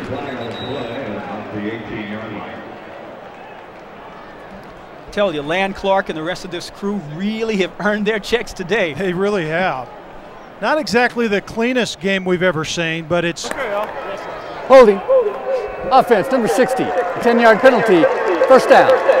That's Elliot Bosch, the starting center. Yeah, I think it was on number 56, Evan Cook, the defensive tackle. Actually, the kind of the zero technique nose guard right over the center, and Bosch held him on that play. So it's now 1st and 20. Field is spread for Washington State. Toole flushed out of the pocket, has to run and gets back to the 12-yard line where he is met by Ronnie Hamlin, junior linebacker from Termwater, Washington. 6 tackles last week for him. Yeah, he's all over the place. He's kind of their high motor slasher type of guy, but he's doing a very good job right now of dropping into coverage. Once again, Eastern Washington typically is rushing 3, dropping with 8, and forcing Washington State's receivers to prove that they can find the voids. They haven't been consistent at it yet today. That brings up 2nd and 19. This time Toole has time to throw, and miscommunication. Eric Myers was there. Isaiah Myers, rather, was there, but the ball was not. Exactly. That's exactly what I'm trying to point out with Washington State right now. Those little nuances of this air raid offense. It's all about 5 receivers into the pattern, and then you spread the field and you find voids. But the quarterback and receivers have to be on the same page. And that time, Isaiah Myers was going to the second window, and that throw was behind it. See the 3rd down conversion for Washington State. Toole, time to throw, looking for a receiver and overthrows the ball out of bounds. That was Marquise Wilson. So once again, we keep going back to this, but it bears repeating. Learning Mike Leach's system is not the easiest thing for this offensive unit, which simply has not been accustomed to doing this. No, and the difficult thing right now is BYU gave everyone else a defensive template last week. They were a lot of times dropping 8, sometimes 9 into coverage, and it forces the quarterbacks and receivers from Washington State to prove that they're on the same page, and you can see the misfires right now. They're not consistently on the same page. Michael Bowling now punting out of his own end zone to Ashton Clark. Clark will let it bounce. A Washington State bounce it takes, and inside the 30-yard line is where Eastern Washington will take over. Coming up at the half, it's the Dr. Pepper halftime report. Mike Yam, Rick Neuheisel, and Curtis Conway are in the studio to break down all the action across the Pac-12. Fresno State. Whoa, that's going to be a good one. Number 4, Oregon. That should be very interesting. You know, and under Pat Hill at Fresno State, they had a reputation of going on the road and giving teams fits, and we'll see if Fresno State can do that to Oregon. I'll tell you what, Oregon last week couldn't have looked any better offensively. Unbelievable the points they scored and the pace in which they play. Kyle Padron, who's 7 of 18 for 182 yards so far, leads the Eagles out. They elect to keep it on the ground. Nice piece of running by Jordan Talley, who's actually been pretty productive today, all things considered. That clock is this up-tempo offense played right away again. It's Talley, breaks into the secondary and is out over the 50-yard line, where he is finally stopped or slowed down by Taliolu. And you see how fast now Eastern Washington is moving its offense. Well, Eastern Washington has found something in the run game. I think Washington State's defensive front is getting worn down, and Eastern Washington is starting to gash them a little bit. And they elect to keep it on the ground. This time it's Quincy Forte, who bulls his way over the 45-yard line. They're playing faster, more physical right now. This is probably surprising Washington State just a bit. Well, and it's the 4-minute offense where goal number 1 is you do not want to give the ball back to Washington State. So you don't want any time left. Obviously, goal number 2 is to get points on the board. And Aaron Best, the offensive coordinator for Eastern Washington, did this last week to close out the game in Idaho. They ran it right at Idaho and were very successful. Pick up a 5 on the play. Still on the ground. This time, Washington State is ready. Quincy Forte, number 22, again carried. At the bottom of that pile, Matthew Bach, a number of other Cougars there. James Pitts, number 71. Eastern Washington really has 2 running plays for the most part. One of them is called a G play, where a guard pulls and leads the running back, and that hasn't been that successful because it takes too much time, and typically Washington State's defensive line is getting too much penetration. 3rd and 6. Fans want the Cougars defense to rally and respond. Pressure on Padron, and he throws it away, and this time they were ready. The Washington State defensive unit with Brett McDonald, number 83, bringing the pressure, and Logan Myers. The pressure's going to come up right up the middle by Cyrus Cohen, number 42. You can see right there, it's kind of a speed package that Washington State likes to do when they get an offense in 3rd and long, and Cohen, number 42, is that guy that can slash up there and got pressure. That was Logan Mays helping with that pressure and trying to get it to the zone. Punt will go out of bounds at the 5-yard line, and that's where Washington State will take over. With 2:27 remaining here in the second half, Jeff Toole has to see if he can navigate another 6 points from 95 yards away. He's done some good stuff early. Yeah, I think good stuff early. He got into a rhythm. His receivers were doing a better job of finding the voids in those zones. And you can see right there the rhythm of things. When the ball comes out quickly, it's a very good indication that this offense is clicking. But then as the day has gone along, Eastern Washington started to read routes better from Washington State, and those voids really shrunk down, and Jeff Toole has had a difficult time finding open receivers. Toole out of his own end zone, drops it off to a back. Maybe a pickup of 1 for Carl Winston. Defensive T.G. Lee III was there, T.J. Lee for Eastern Washington. Well, we'll see how serious Mike Leach is with this 2-minute offense, if he's just going to run out the clock or if he truly wants, with 1 timeout, to drive the football. I think the fact that they're backed up really changes this 2-minute situation. 2nd and 10 from the 5. Toole releases to Winston once again, but defensively, Eastern Washington was more than ready. That's what BYU was doing last week, is they were covering downfield and forcing Toole to go to the running back, and Toole got in trouble not wanting to do that last week. He's been a little more patient here today, but Eastern Washington dropping into zones and then breaking on running backs out of zones. They're doing a tremendous job defensively. Timeout called on the field. Jeff Toole will go over to confer with Mike Leach. It's interesting, when we talked to Leach and asked him about...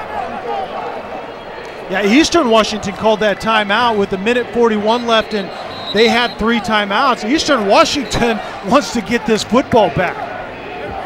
Don't forget, coming up at the half, Dr. Pepper halftime. We'll take you to the studios. Mike Yam, Rick Newhousel, Curtis Conway in the studio. We'll update you on everything that is going on and get you set for the rest of the day. Here in Pullman, it has been very interesting. I got to tell you folks, my partner told me at the beginning of the game before we went on the air that Eastern Washington was here to play football. Yeah, they have found, I think, a rhythm both offensively and defensively. Rushing 3, covering with 8, and forcing Washington State's quarterback and receivers to be on the same page. 3rd and 11, Toole out of his own end zone, and he's brought down. That might very well be a safety.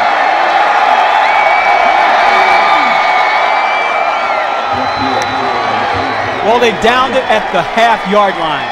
Well, the big man up front in 93, Pulu, he's been getting a great push all night. They moved him from the nose tackle out to the defensive end position simply to get push from another position. And you can see right there the issues that Washington State is having at their right tackle position. Last week, it was Dan Spitz out there, number 71. They moved him to guard. They moved 55 Jacobson out to the right tackle position. The bottom line is, Dwayne, they're still having issues. And this is an offensive line that last year yielded 38 sacks. Yeah. That was a high in the Pac-12, and that's an area they really got to work on. Oh yeah, Mike Leach told us earlier this week that up front they're mixing it up a little bit, but it's certainly a work in progress, and I think today you see that very evidently showing today. Punting out of his own end zone. A pretty good punt for Washington State. Ball is picked up. Clark makes it down to the 40-yard line, but Bolin, boy, did he help his teammates out with some defensive field positioning. Yeah, that was the low missile, I think a Tiger Woods type of drive into the wind type thing, but Ashton Clark did a nice job of picking up that ball and getting the most out of that play. Good decision or bad decision right here, Dwayne? Well, I guess it's all about how it turns out, right? Yeah, when in doubt, maybe leave it alone. Yeah, exactly. But Bolin, the punter, is a very interesting story because he began his career at Oregon, and let's just say in the first few months he was on campus, he enthusiastically embraced the social setting of Oregon, and it didn't work out for him. Very, very generous, poetic way to say that. Eastern Washington looking long over the outstretched hands of Nicholas Edwards, and clearly Bo Baldwin, by calling those timeouts, wanted time to get the ball back. He wants that end zone no again. question about it, and I think his offense is very confident right now. They have one timeout left. They have a short field, and they have found something where they believe that they can get down the field and get at least a field goal before half. Well, they are at their own 40-yard line, 2nd and 10. 1:17 remaining before the half. Padron goes down. That's a live ball. And alertly it was picked up by Daniel Johnson. And Logan Mays doing a very good job of getting pressure around the edge at the top. You can see right there, DeBoer, the young freshman, it's number 78, the left tackle, doesn't do a very good job out on the edge, and that could have been a huge play for Washington State. Logan Mays, a sophomore from Eugene. The name may sound familiar. He is the son of Washington State great Reuben Mays. 39 seconds remaining before halftime. Padron throwing it into the waiting arms of Washington State's Deon Buchanan. So Buchanan comes up with the interception, miscommunication clear. Absolutely. Padron actually had Nicholas Edwards, number 11. You can see right here at the end of the play, right there, he's hooking up. He's not going deep. There is an option on that play, though. You can continue down the seam or you can hook it up, but the soft coverage dictates that number 11, Edwards, hooks it up on that play. Padron threw the wrong ball. So Jeff Toole brings Washington State back out, 30 seconds remaining in the half, leading 21-14 here in Pullman. Sellout crowd at Martin Stadium. Our entire Pac-12 crew is here, and it's been a beautiful afternoon for football. They keep it on the ground, and that's Winston picking up about 6 yards. And 30 seconds in a timeout, that's kind of a play. You run a draw, and if it's productive, then you want to hurry up, use your timeout, and try to get some points, but they're willing to just let the clock run out right now. This should be the last play of the half. Toole across the middle, has his receiver. And that's the freshman, Marks. 2 seconds remaining in the half.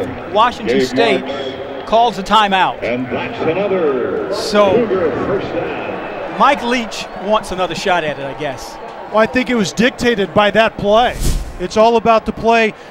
The dig route coming from the top right there. And if they hit this play to Marks, then absolutely you use your last time out, and at the very least now you're in plus territory where you can throw this ball into the end zone. Marks has become something of a legend in school at the university because of his plays in spring ball. Now they're going to attempt a field goal from Michael Bolin, who has a very strong leg. 60 yards. 60 yards. Andrew Fernie, check that, is going to attempt the field goal.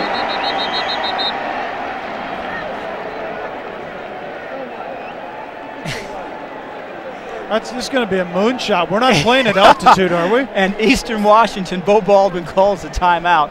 I guess for him to think about it. But Old Dominion Freight Line is the global transportation logistics leader. For more than 75 years, we've done more than deliver freight. We've helped the world keep promises. Old Dominion. Well, the thing you risk when you attempt an extremely long field goal like this is the kicker has to drive it low. There could be a kind of a double thud right here, and Eastern Washington could block this thing and potentially get a big play the other way. That's the risk.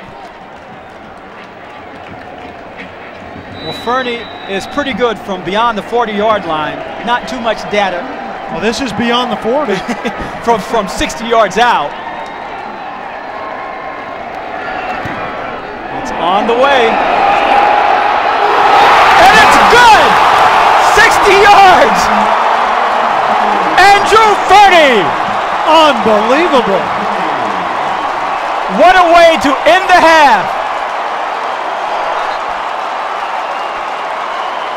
The Cougar fans love it.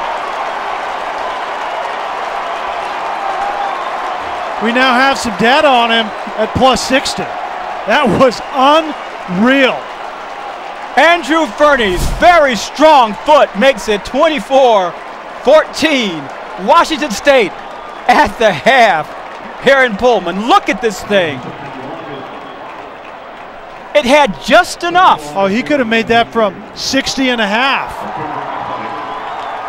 Absolutely. Celebrate, young man. That was a rocket shot.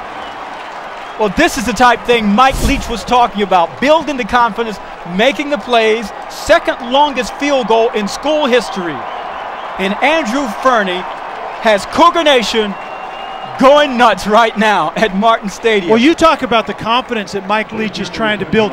It's plays like that where you just don't give up with 2 seconds left and a 60-yard field goal right there on the field. You go ahead and take a shot at it. Show some confidence in your players. Your players turn around and show some confidence as well. As an old quarterback, I have to ask you there, the holder, lots of times quarterbacks are holders. Do you know when you hear a kick if it's really going to be good. special? You know what it sounds like when you're on the tee box and it sounds good? You know you hit the sweet spot? You can hear that. Well, it's been an amazing first half for Washington State. It looked as though at first that they were simply going to have to go tit for tat with Eastern Washington. Then the last few moments, you get the big defensive play, the interception. Then all of a sudden, towards the end of the half, at the end of the half, you get the kick. Yeah, I think that's – you're talking about the confidence factor. I think it's things like that because in the past, they don't necessarily do things like that at the end of the half. You show confidence in your team when you do those things. Mike Leach is all about that. Is this where you thought we would be after 2 quarters?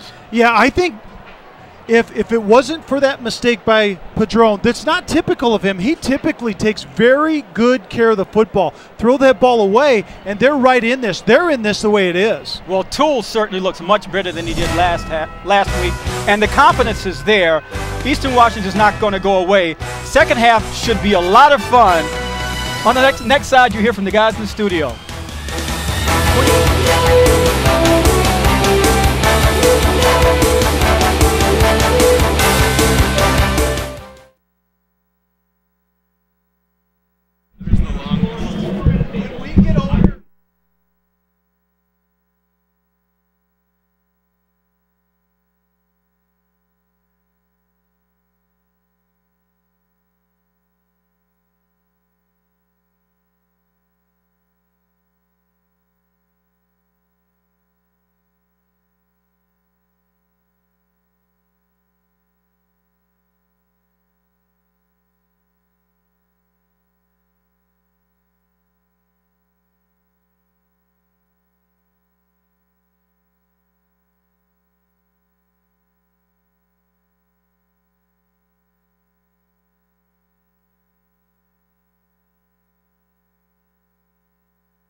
Okay, and we don't have to put our coats on with headsets? Headsets. Do they want the jackets on? Are we going with this camera, though? This? We gotta go that way. We're here, right?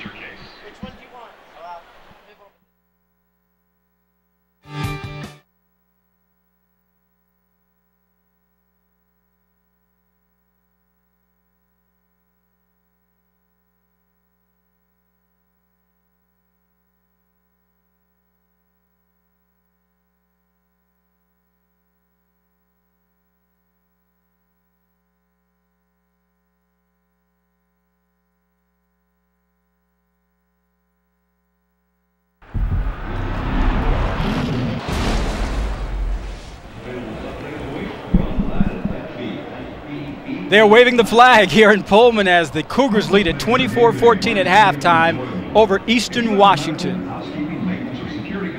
Sellout crowd at Martin Stadium. Well, it's been very interesting first half, my friend. We need to take a look at the Dr. Pepper halftime report and some of those highlights. A lot of back and forth, but towards the end of the second quarter, Washington State began to put it on. They really did, and I think Eastern Washington is right where they want to be. Outside of the mistake by Padron where he should have thrown the ball away, it was an interception that resulted in that quick change touchdown by Toole to Myers. But all in all, this is a pretty good football game. Look at those Dr. Pepper halftime highlights. And Toole got into a rhythm at times. And you can see right there, not a ton of pressure and certainly not consistent pressure by Eastern Washington. The big play to Kaufman. Washington pushes him out of bounds, but Kaufman knows he can come back in and touch it if he was pushed. Eastern Washington hadn't done anything offensively up until then, and this is that quick change offense. Toole to Meyer after that interception by Padron, and then the rocket shot. 60 yards by Farney. Unbelievable. The ball happened to rotate correctly over the bar right at the end. That was the second longest, by the way, in school history halftime statistics. Yeah, I think the turnovers right there are the difference in this game. Led to 10 points. That's the difference we have on the scoreboard. Eastern Washington has an opportunity here, but they really have to play buttoned-up football. Now, Washington State will have the ball when we begin the second half. You expect for Mike Leach to really try and put the hammer down offensively? You know, what's interesting is Eastern Washington is playing coverage defensively. They're dropping 8, sometimes 9 into coverage. That's why you saw Mike Leach trying to run the football a little bit. I think that goes out the window. I think they're going to put the hammer down, throwing the ball, and let Toole and the receivers grow up a little bit in this offense here in the second half. Well, he distributed the ball, Toole did, to his receivers. And when he did that, you pointed out, things worked much better. Yeah, and that's the essence of this offense. It's ball distribution to 5 skilled guys creating space.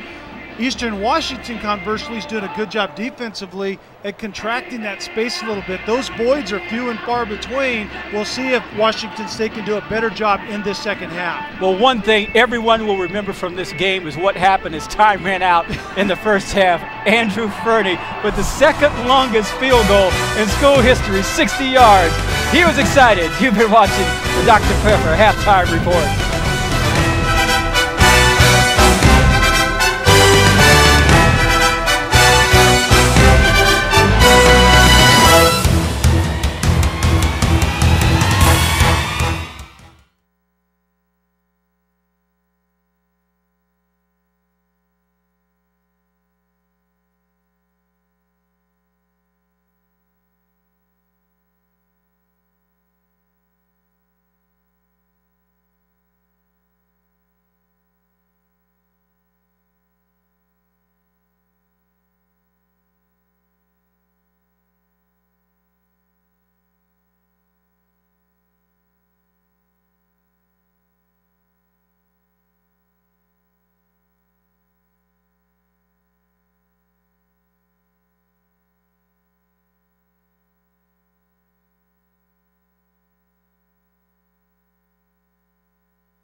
24-14, welcome back to Pullman, Washington.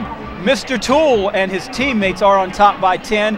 He's had a pretty good first half as we look at the numbers for both quarterbacks, Kelly. Yeah, statistically, Toole looks a lot like he did last week, but the difference is he's making plays in the end zone and finishing drives. And Padron, on the other hand, just absolutely sometimes just doesn't look in sync. There's more pressure on him by Washington State, but you can see the bottom line right here when you throw 2 touchdowns and no interceptions. That's the difference between Toole this week and Toole a week ago against BYU. Now beginning this half, Washington State will get the ball first. You think this is an essential point of the game for Eastern Washington's defense? Yeah. Eastern Washington believes right now that they have a chance to win this game. I guarantee you that Bo Baldwin in the locker room talked like that.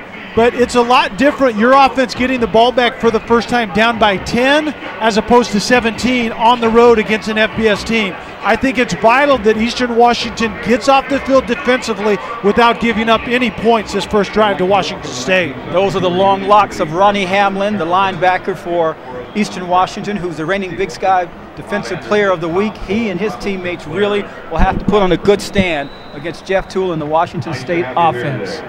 Anniversary of Martin Stadium. This is the 40th anniversary of this stadium.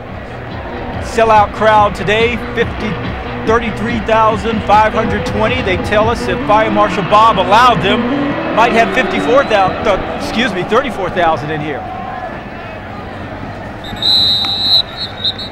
Kickoff goes into the end zone. So Washington State will begin the second half at the 25-yard line. Yeah, part of that new kickoff rule, they kick from the 35 instead of the 30, and the kickoff, the touchback comes out to the 25 this year instead of the 20. So Jeff Toole leads this offensive unit out onto the field. Couple of touchdowns, as we noted, in the first half. For the third-team preseason All-Pac-12 quarterback. And you already see Washington State coming out with 2 tight ends as opposed to their typical 3, 4, or 5 wide receiver set. They elect to keep it on the ground. Winston is stopped in the backfield.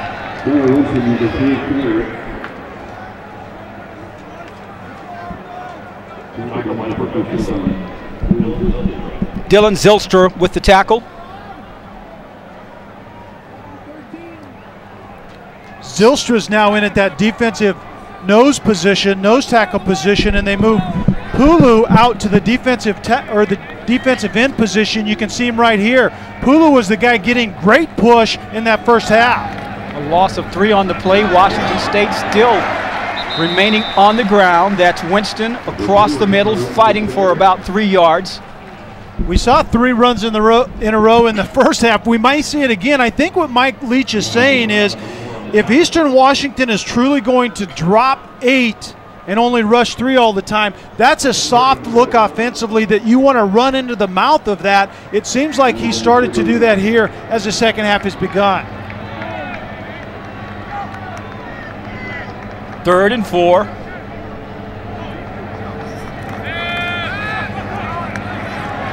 Toole under pressure, gets it away. And Winston out of the backfield is turned around as the ball sails out of bounds. Decent pressure coming from Eastern Washington, so that defensive unit did what you thought it needed to do. Yeah, and rushing for this time and getting a very good push off the edge, which they weren't able to get in the first half. David Gaylord did a nice job of coming off the edge, getting pressure, bringing just that one more guy. Instead of bringing 3, they brought 4. I think that's enough to pressure this Washington State offensive line. Now on 4th down, the offensive unit of Washington State is still on the field. Hey, Mike Leach tried a 60-yard field goal in the first half. I doubt if he's going to go for it on 4th and 4 to start the second half. He's talking to Toole. Well, maybe he just went into the locker room at halftime and said, all right, I'm throwing the hammer down. I believe in you guys. You need to believe in you guys. But this would not be a sound decision. As a quarterback, you must love the idea of playing for a guy like Leach, who's going to put you in all these situations where you really have an opportunity to air it out. No question about it. I mean, that's what Mike Leach's reputation is. Quite frankly, that's why Mike Leach is here in Pullman right now. And here the offense comes back out onto the field again. Well, this is why they brought him here. It is 4th down and 4 yards to go at the Washington State 31, and Mike Leach is going for it. And keep an eye on the matchup up here with Marquise Wilson as the go-to guy in this type of situation.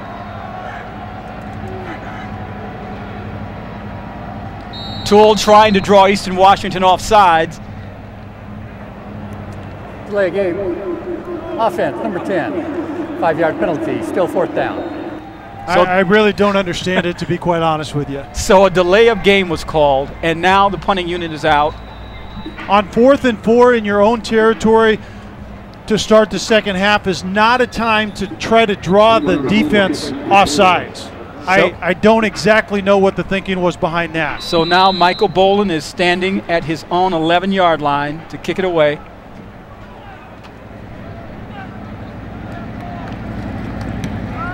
He gets away a line drive that sends Clark back, who makes a great catch, turns his body around, gets to the 25-yard line where he was tripped up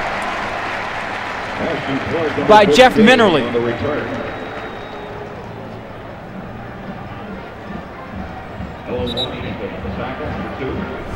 Ashton Clark made a tremendous catch on this punt. That probably saved his team 20 to 25 yards in field position right there. Tremendous play by number 15. Stay with the Pac-12 Network this evening following our football coverage for the State Farm post-game. Mike Yam, Rick Neuheisel, and Curtis Conway bring you all the scores, highlights, interviews, and analysis from a busy day and active day around the Pac-12. Eastern Washington now with the ball. And immediately across the middle, Padron finds an open receiver, Greg Hurd, who had 1,000 yards plus in receiving in 2011. Eastern Washington comes out in their one-back double tight set that typically means to defense zone run, but in this particular case it's a slant to the receiver Hurd down the field. Very good play. That first down gets the ball down to the 45-yard line. Hurd was running downfield, but Padron was swarmed under by Washington State's defensive unit. Big number 13 there making all the noise. It's Cody Clements. Daryl Monroe is right there, up real late on a delay type of blitz, and we saw Washington State do this last week. Initially the linebacker's not coming, and then if Monroe is not blocked and his running back actually engages in protection, he hits it and got to the quarterback on that play. Loss of 7. Ball is tipped and nearly intercepted.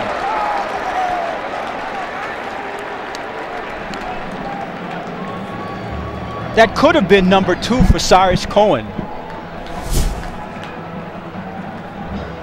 And it gets tipped at the line, and Eastern Washington very fortunate that did not end up in the hands of the Cougars. And this is a down and distance at 3rd and 17 to start the second half. Padron has to be very careful right here. Eagles are 4 and 10 on 3rd down conversions so far. Padron steps up, decides to run, has some room over the right side, and slides close to the first down, but didn't quite get there. There is a flag back at the 43-yard line. I think 76 Will Post is going to get called for the holding. Logan Mays, number 83, was getting active from that defensive end position. That appears to be what the penalty is going to be right here. We await word from Lan Clark.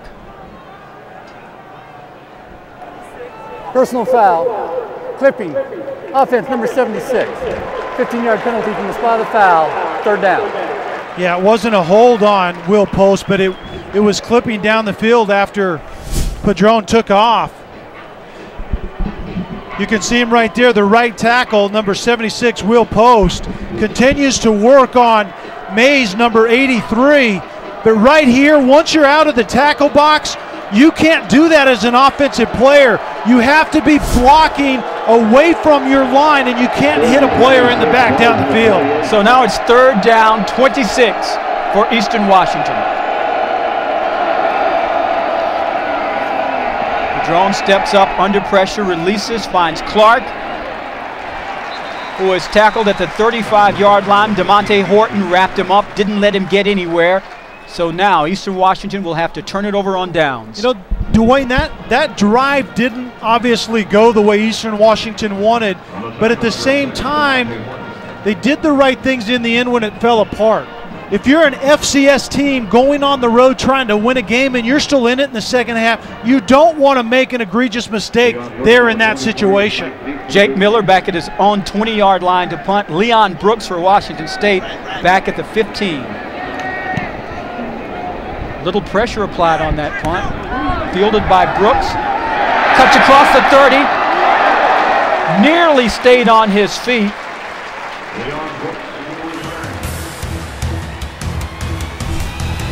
The beautiful rolling hills of southeastern Washington.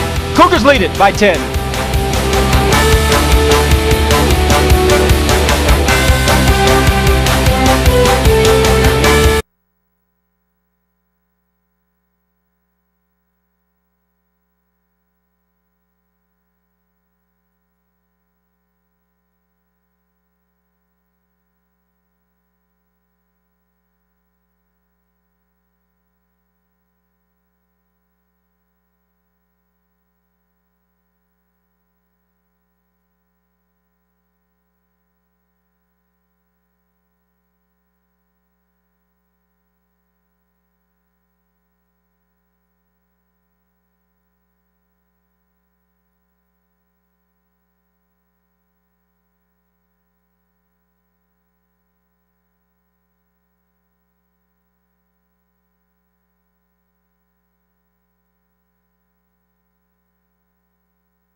The Eagles trail the Cougars here in Pullman 24-14. Another full slate of college football on the Pac-12 network. Stay tuned immediately following this game as Fresno State travels to Eugene to face number 4 Oregon. That's right after our game here on the Pac-12 networks. Washington State has the ball at the 37-yard line. I like to keep it on the ground, and close to a first down is Tiandre Caldwell.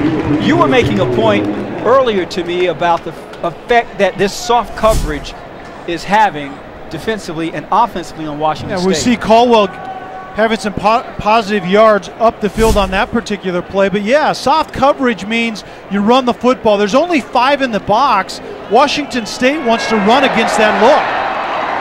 So that's what they're doing to some success now. But they didn't always have success earlier on. That's the key. You're also dealing with an offensive line that's trying to get used to each other and block the run well. They haven't been consistent at doing that. And so right now, Washington State is saying, hey, 5 in the box, we're going to run it at this defense. Right now, they're having success. First down. Toole, time to throw. Has a receiver underneath, but not very much at all. for Bartoloni on that play. See, and in the air raid system that Mike Leach promotes is the underneath passing game to your wide receivers should supplement for your lack of run game. And they haven't really been consistently effective at running the ball or that underneath type of throws that this offense is known for. 2nd and 9 from the 42-yard line of Eastern Washington. Toole making some adjustments at the line of scrimmage. Myers up the sideline, has a first down before he's forced out of bounds by Tyler Washington. See, Dwayne, there's your run game right there. Toole went to that play at the line of scrimmage based on what he saw. You can't get a more efficient pass than this. Rise up, throw the ball. That's like catching out in the parking lot. They've been doing that since they were like 6 years old. So that's the run game for Washington State when there are people dropping into coverage like BYU did on Washington State a week ago. Eastern Washington doing it right here. That led to another Washington State first down on the ground. This time it's Caldwell bouncing outside. So you see Mike Leach now actually working that balance that we've referred to a couple of times. Because the offensive line and the running backs need to get rhythm in the run game just like quarterbacks and receivers do in the pass game. This is what rhythm in the run game looks like, what you see out of Washington State on this drive right here. Pickup of 6 yards on the plate. Ball now at the 22. Once again, that's that run play you spoke of, but that time Eastern Washington was really ready, especially Ramal Dockman. And Marquise Wilson didn't block it very well, and you can see outside Marquise Wilson, the outermost receiver right there. That's just not good effort. You just have to square up on the defensive back, or you're asking for your screen player to get blown up, and that was not a very good effort by number 86 Wilson. And that was TJ Lee on the tackle for Eastern Washington. Loss of 2. 3rd down for the Cougars. Little end around, and it goes nowhere. They went to Ricky Galvin, but the Eagles defensively were very ready. Very good disciplined defense by Allen Brown. Flow away, and Brown, number 4, right there, he has contained. That's exactly what he's looking for. Get to the depth of the football and look for the potential of it coming back to you. Very well played by Brown on that play. Brown, a junior from Tacoma. 4th and 5. And there's our man, Andrew Fernie. This is a chip shot. Fernie might boot this to Tacoma right now. Wow. And that's the way it goes sometimes. From 60 yards, you nail it. He's not in his wheelhouse. But that's too close. Absolutely. Moving back a little bit. Fernie, did you see what I did at the end of the half? That's what he's telling them. Washington State up by 10. We'll return to Pullman after this.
Washington State leading Eastern Washington 24-14, 7:03 remaining here in the third quarter in Pullman. Time now for our Coors Light Freeze Cam. Look at some images from the day. Mike Leach. The air raid has landed in Pullman. Jeff Toole, a couple of touchdown passes to Myers, acrobatic grab on the second one, and of course a 60-yard field goal by Fernie at the end of the first half. Eastern Washington now with the ball, electing to keep it on the ground. Jordan Talley with the carry. They're keeping it on the ground, but that brings up a point. Eastern Washington has 3 receivers who all have over 1,000 yards at some point in their career in catches. Yeah, where are they? All Americans. Exactly. Well, Greg Hurd, number 3, hasn't even really been in the game that much because they're going ace formation, double tights, only 2 wide receivers in the game. Kind of a run-first attitude. Well, Padron finds one of those 1,000-yard receivers, Kaufman, who had the 97-yard touchdown catch in the first half. Eastern Washington feels this matchup is better for them. They can run it really well out of the double tight, but they can also throw it well with their 2 best receivers on the field. Still on his feet is Kaufman, who's battling to try and get back to the line of scrimmage. Probably going to be a loss of 1. Kaufman, a very interesting story because we mentioned earlier he was redshirted last year, had knee and hand injuries. He was an All-America in 2010 when Eastern Washington won the national title. And he's been coming back and coming back strong. Had a great week last week against Idaho and looks good today. 2nd and 12 from the 40. Forte trying to break over the right side, gets out to the 43-yard line or so, 47. And that's where Eastern Washington has had success running the ball. Washington State is a little bit undisciplined out on the edges in terms of containing those edge runs. And I think Washington State's running backs have done a good job of vision and bouncing it when nothing is inside. They get quickly to the edge. Crowd on its feet at Martin Stadium cheering on the defensive unit on 3rd down. Edwards in motion. Padron, time to throw. Releases out of the backfield of Forte. And the Cougars swarm and pounce. Little pleasantries exchanged between the players on the far sideline. Making dinner plans, those kind of things. I think that's all that's happening. A very good job that time by Washington State, dropping into coverage and then reacting well out of their zones to the running back Forte that caught that ball on the swing route and forcing a punt. Washington State could not get off the field last week. Very good job of doing it on that series. Leon Brooks waiting the Jake Miller punt at his 10-yard line. Miller gets off another good punt. Fair catch called at the 9-yard line by Brooks. And that's where Washington State will take possession when we return to Martin Stadium here in Pullman on the Pac-12 Network.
Washington State leading Eastern Washington 24-14. The heat is on in Pullman. Temperatures up in the 80s. Our amazing play of the game may have added to that heat from 60 yards away at the end of the first half. Andrew Fernie, the second longest kick in school history. Our amazing play of the game presented by Quicken Loans. Back here with Kelly Stauffer, our entire Pac-12 television crew. I'm Dwayne Ballin, and it has been a pretty good day so far for the home debut of the Mike Leach era here in Pullman. That young man, boy, and then the next kick he misses. Don't need to go there. I get that, but the turns around and misses a 40-yarder, his first in that distance in like 9 tries. But that was a chip shot compared to what he did. He was exhausted. Coach, did you not see what I did? Toole has a receiver on the far side. That's the All-America candidate, Marquise Wilson, whom, frankly, we haven't heard too much from today. I was going to say that myself. I mean, this is just a curl route and throwing to your #1 receiver matched up against TJ Lee on that particular play. And I'm a firm believer that if you have a go-to guy, you cannot allow the defense to dictate how many times I throw to him. I have to target that guy so many times in the afternoon. On the ground is Winston. Sideline, close to a first down. Forced out of bounds by TJ Lee. What I really think that Washington State is doing right here, Dwayne, is it's a foreshadowing of things to come. They want to show people that want to drop into coverage, drop an 8, sometimes 9 like BYU did last week. They want to show them that they're getting some continuity up front and being able to run the ball. This is going to pay dividends down the road. Mike Leach doesn't like it one bit, though, I guarantee you that. It's not exactly the air raid attack. 1st and 10. On the ground once again. That's Caldwell, who last week had 44 yards in that loss to BYU. TJ Lee, the third, again on the stop defensively for Eastern Washington. You know, we showed the shot of the heat just a moment ago. How does that affect players in early September? And the temperatures really are still warm. I think for the first time, your conditioning is really, really coming into play. I think they're fresh out of camp, so typically that's not going to be that big of a deal. But I'll tell you what, warm is warm, and it absolutely zaps you. 2nd and 5. That's Myers, who already has a couple of scores. And this time, he's gang tackled, and his helmet comes off,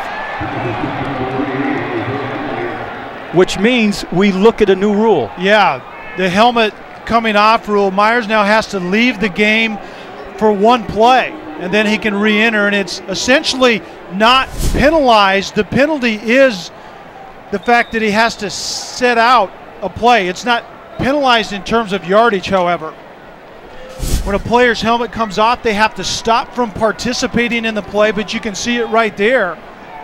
You leave for 1 play, you come back in. There aren't any yards penalized. Trying to increase safety for the player once again. Players' helmets have gotten too loose. They're trying to tighten them back down again. So 3rd and 3 for Washington State. On the ground, up the middle with the first down is Winston. And there is what you spoke of a few moments ago. Mike Leach taking advantage now of that soft defensive coverage. It's almost proving that you can do it. There were rushing yards to be had last week against BYU, but there wasn't a good feel between running backs and offensive linemen. They're getting a better feel for one another right now in this game. Anchored by John Fullington up front. Offensive line beginning to click somewhat for Washington State. Toole, pressure, gets it away, has a man, another first down. That is Lentz, the senior from Bellingham, Washington. Originally grew up in Russia. Came to the U.S. at the age of 6. And look at the crossing routes inside that are typically used for man-to-man purposes, but when it's zone, Lentz does a great job of setting down in that void, show the numbers to the quarterback, and Toole finds him. That's a great sign for Washington State. Tempo picking up a bit for the Cougars. They now have the ball at Eastern Washington's 43, and flags fly. Whistles blow. Prior to the snap, false start. Offense number 55. 5-yard penalty, still first down. And we were just talking about what a great job the offensive line was doing of beginning to click. And there, Wade Jacobson. But don't be blaming me for that penalty. They have been doing a good job. But now behind schedule on 1st and 15, we'll see if Mike Leach goes back to the air a little bit. Typically the two-back set, normally they're going to run the football. 43 seconds remaining here in the third quarter. Toole under pressure, and he's going down.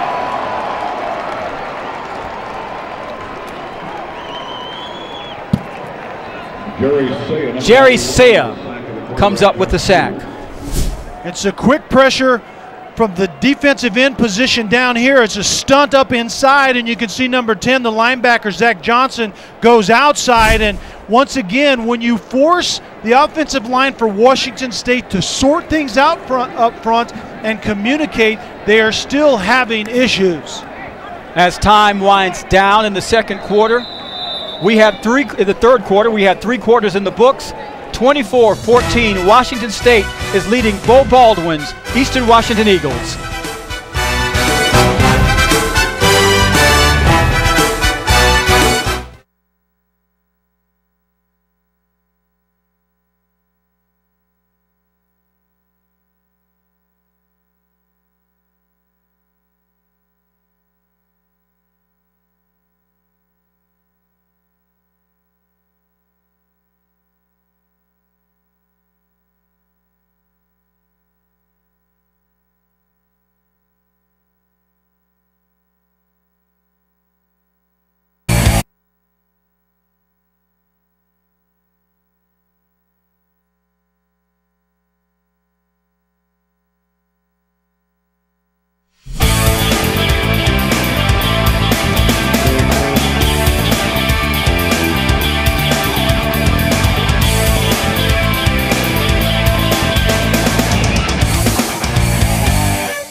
Welcome back to the area of the Republic known as the Palouse. And the new Pirate is in town. That's Mike Leach, Washington State Cougars. Faithful are very happy. They lead at 24-14 over Eastern Washington as we begin the fourth quarter here on the Pac-12 Network. Along with Kelly Stoffer and our entire Pac-12 Network television crew, I'm Dwayne Ballin. And Washington State, before this sellout crowd, has a chance to really open this thing up. On 2nd and 26, Jeff Toole out of the shotgun. Has an open receiver who gets out over the 50-yard line, but that's not nearly enough for a first down. Toole getting up very slowly. You see him being helped by Rogers. He goes back down. Could be cramping. We talked about the heat. He's not grabbing that knee. Yeah, though. exactly. He's not holding it like it's cramping. You can see the late pressure down at the legs. A decent play that time by 91 again. Wsu getting some late pressure, but down around the knee. So Connor Holliday is warming up on the side. We may see the sophomore from Spokane. I think it's his knee. He was holding it like it was.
Welcome back. 24-14, Washington State over Eastern Washington. Jeff Toole, the Cougars quarterback, being tended to by the Cougars medical staff on the sideline. Connor Halliday, talented sophomore, now will take over the reins for the moment. Great game last year against Arizona State, nearly 500 yards passing. He immediately goes to the air, in and out of the hands of his receiver. Take a look at what happened to Toole on the previous play. Yeah, the late pressure by Wsu coming underneath. You can see defensive end coming off the right side right there and just kind of twisted. Toole was holding that right knee as he went off the field.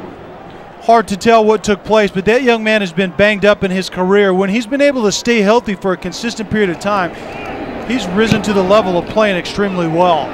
Ashton Clark calling for a fair catch on a high booming punt. And that's where Eastern Washington will take it over with 14:21 remaining in regulation, down by 10.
Pac-12 football is brought to you by State Farm. For auto, home, life, and banking, get to a better state. By Frost Brewed Coors Light, the game's most refreshing beer. And by Dr. Pepper. Win up to $100,000 in tuition by telling us your story at drpepper.com. No purchase necessary. Always one of a kind. Oh, that looks good and careful. What? Great tailgate food. I'm like, The RVs, they had the tailgating buffets set up. Lots of good food. Eastern Washington taking over the ball with 14-16 remaining in regulation, trailing by 10. We have not heard really from two of those big three receivers of Eastern Washington. Kaufman had the 97-yarder, but no Hurd really and no Edwards. And you can see they're trying to hurry things up, but they're really sticking with their game plan. Run the football out of this two tight end set and throw it when you have an advantage. Running again over the left side, that's Jordan Talley. He might have gotten a first down. Appears as though he did. Both of these offenses really work a run-pass game off of numbers in the box. I mean, that's basically what it is. Where do I have numbers and where do I have leverage determines if I run it, and if I do, where I run it. From the 17, Padron over center. Rolling to his right. Elects to keep it. Pickup of a few. But I think you're right. I think if I have three receivers that have got 1,000 yards or more in one season, I need to get this ball down the field a little bit. Receivers have been open at times. Padron has missed a few. They need to gain confidence in that passing game once again. As Greg Hurd, a look at number 3. Second and 8 from the 19. Here comes the blitz. It's picked up. Edwards. Not enough for the first down. That pressure came from number 42, Cyrus Cohen, right up the middle, timed it extremely well, and that's the type of pressure you're seeing today. Both of these offensive lines have been susceptible to that type of pressure, kind of quick, right at the end where they have to communicate, and they haven't communicated very well. Very good job by the running back that time, stepping up and picking up Cohen on that blitz. That brings up 3rd and 3 for Eastern Washington. Backers are dropping back in coverage, and Padron finds a receiver underneath. That's Hurd. Just enough to move the chains. Yeah, and Hurd we haven't really heard from very much today, but sets in that void out wide as the inside receiver clears out right there. A very good job of getting the ball out on time. When you're just talking about converting to move the change, the ball needs to come out of the quarterback's hand.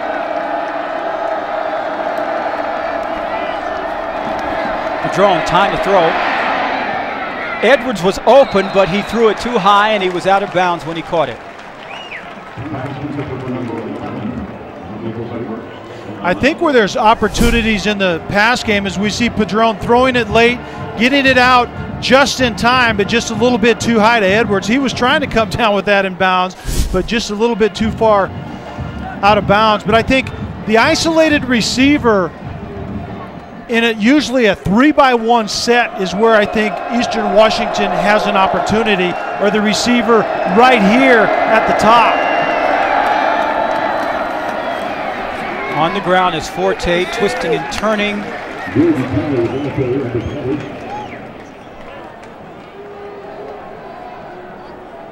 Look at the last 5 possessions for Eastern Washington. Not very good words on the right. No. Punt, punt, interception, punt, punt, and the lack of rhythm. But I think that's indicative of not having a passing game beyond about 6 yards. I think with 3 wideouts that you can put on the field right now, you need to make those guys find plays to make in the passing game. On 3rd down, Padron fires it, has his receiver, that's Ashton Clark, good enough for a first down.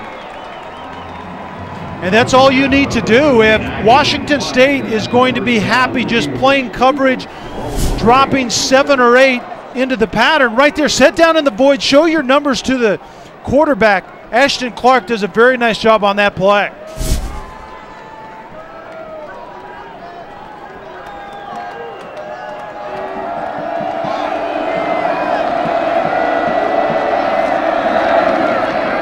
Padron under pressure. Cohen's coming. He goes down. Pickup of a couple. When Washington State wants to bring pressure, a lot of times it's bringing the 4th guy to the short side, usually the weak side of the field like they did on that play. And that time, Padron had to get out to the right side and got a little out of that play when it looked like nothing was there. 2nd and 7 from the 43-yard line for Eastern Washington, trailing by 10. Kaufman makes the grab, but was he in bounds? Official ruling is no. Defensively, Deion Buchanan. And I think this is the right call. The safety comes off the hash right there. Buchanan and tries to blow Kaufman up. And once again, I don't think that was the right throw. Padron had Edwards sitting down inside in that cover 2, and he elects to go outside to the fade late. You're asking for trouble giving that safety time to come off the hash. Which brings up another 3rd down situation for Eastern Washington.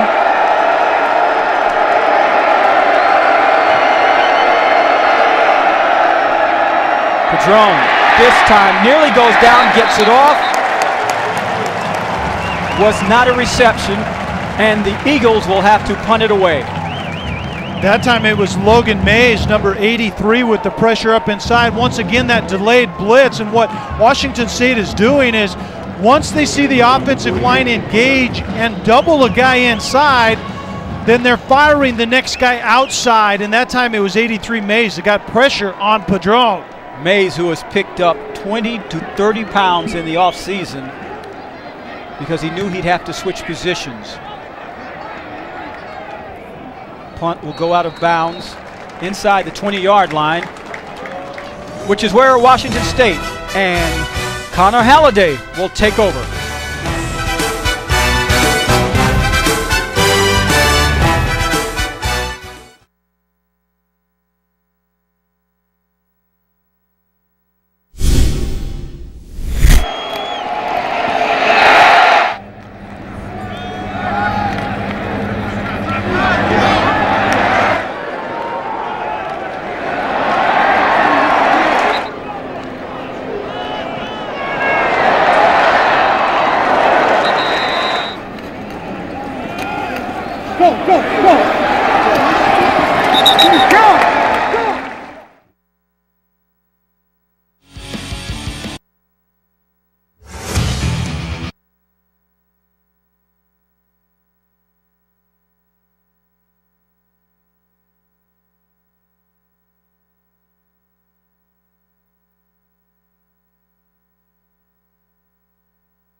Washington State has been able to do something they didn't do last week, establish a running game. Yeah, last week there were yards to be had there, but there just wasn't a great deal of continuity between offensive line and running back, and you saw that progress today and get a whole lot better as the day's gone along. The running backs were finding the seams. The offensive line was doing a nice job of finishing their blocks. Connor Holliday completes the pass out to Ricky Galvin, good enough for a first down. So Halliday still in for Jeff Toole. And this is the kind of thing that Washington State can do when you run the football effectively. You invite that sixth guy back into the box, and then you can spread the field and start throwing it again like we saw Galvin get on that particular play right there. 10-yard pickup sets up first down at the 31-yard line. This time it's on the ground, twisting inside is Tiandre Caldwell. Pickup of 6. Jeff Toole sitting. Some ice on that right knee. He had a pretty efficient day going on. And he's played here a lot, and he's a 61% completion guy. So he's putting up very good numbers, and I just had the feeling he was getting a very good feel of what Mike Leach was asking for. Movement along the left side of the offensive line for Washington State.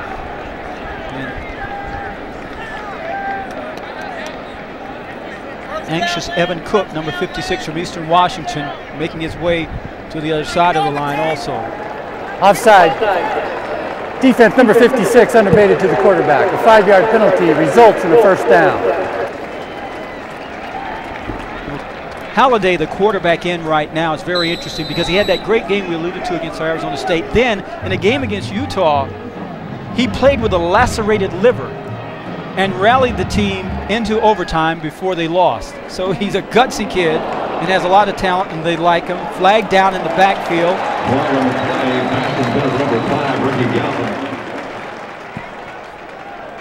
I think Zylstra is going to be called for the personal foul. Roughing the passer. Defense number 57. Late hit. A 15-yard penalty. Automatic first down. Yeah, those are obviously the type of plays right now that Eastern Washington cannot afford. They want to get this ball back, but way late. That ball was gone, and that just wasn't a very smart play by Zylstra.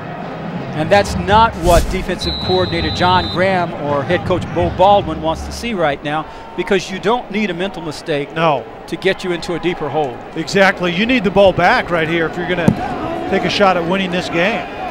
Halliday finds a receiver.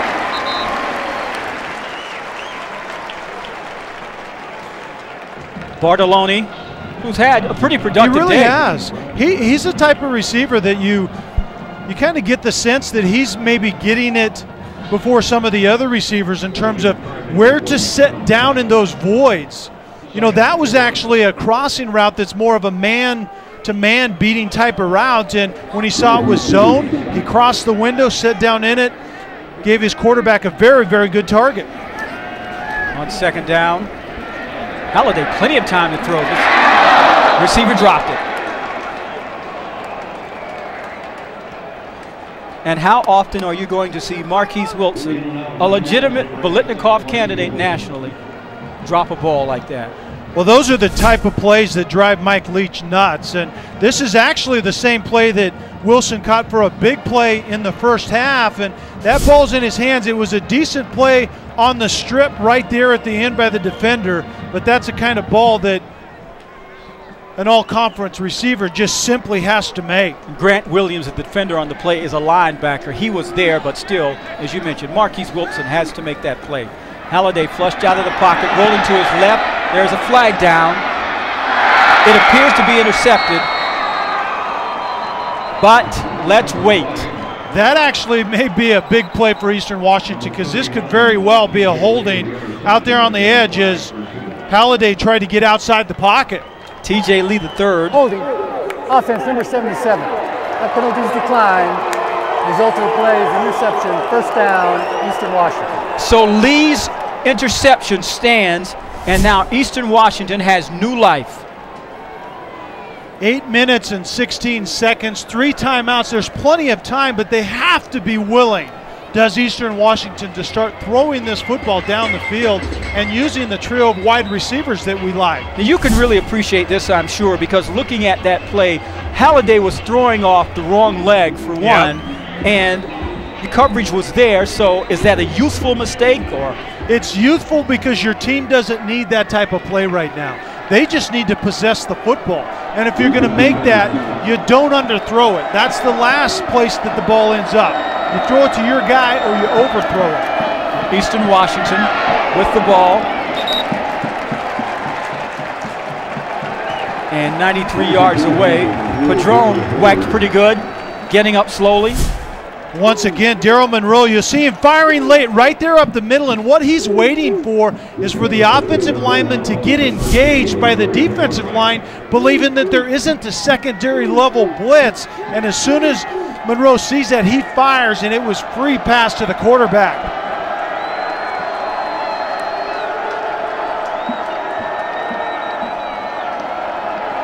Here they come again. This time Padron steps up, gets away, makes his way out over the 10-yard line.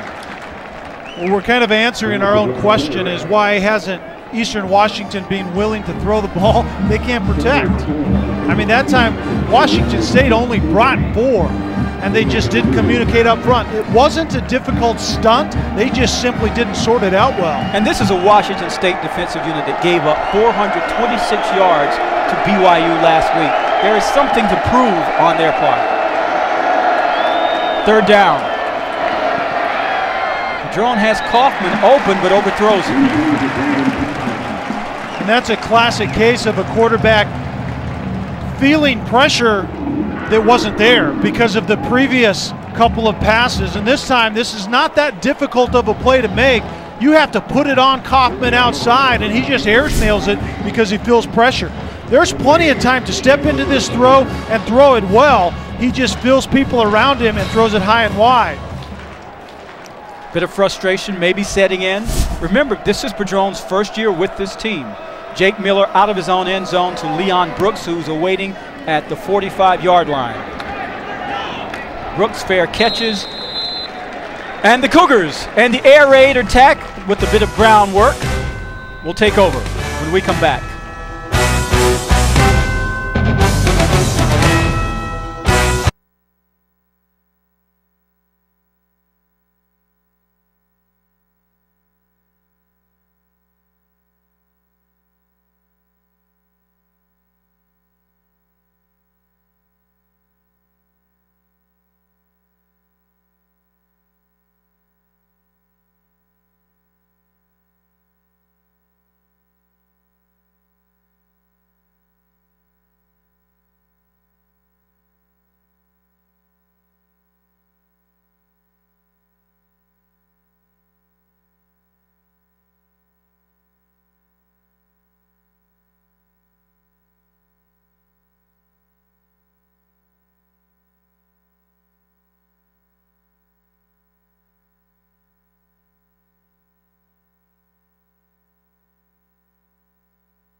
Washington State leading Eastern Washington 24-14 here in Pullman.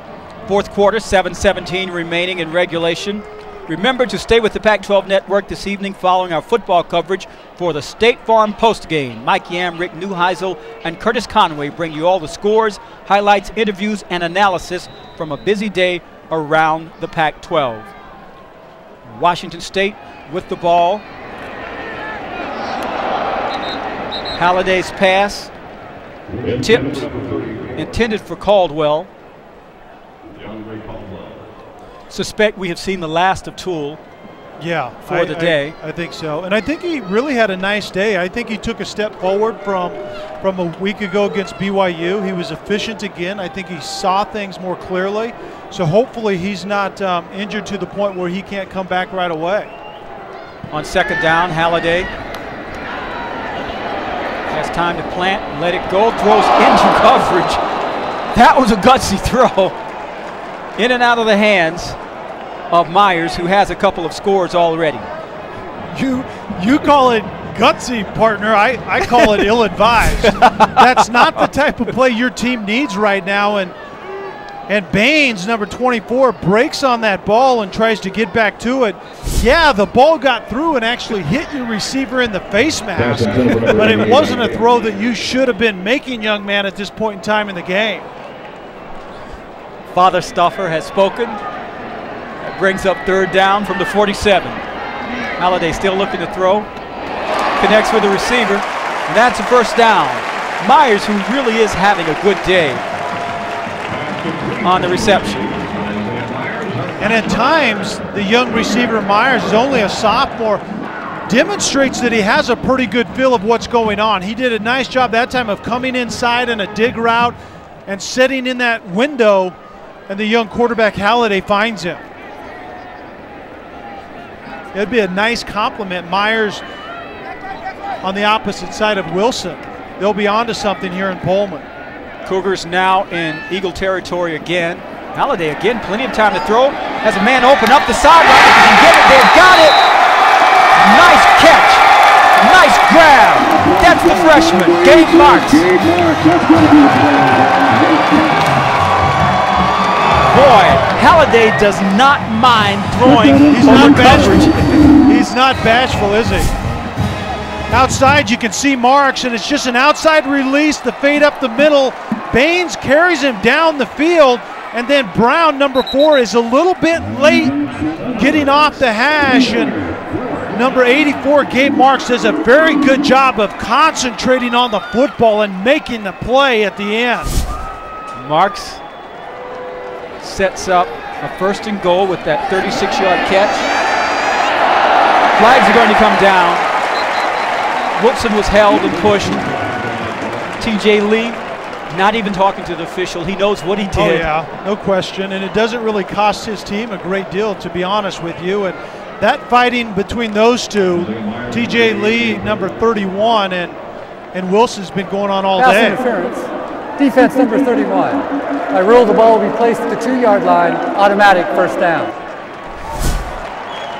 The fade route outside, and the one-on-one matchup that, quite frankly, I thought we would see more of from Washington State today, but that's indicative of the job that TJ Lee has done on Wilson throughout this afternoon. So now first and goal from the 2. On the ground is Caldwell trying to pull his way into the end zone. I think that ball came out. That ball came loose. Eastern Washington indicating it has recovered. Officials have given no ruling.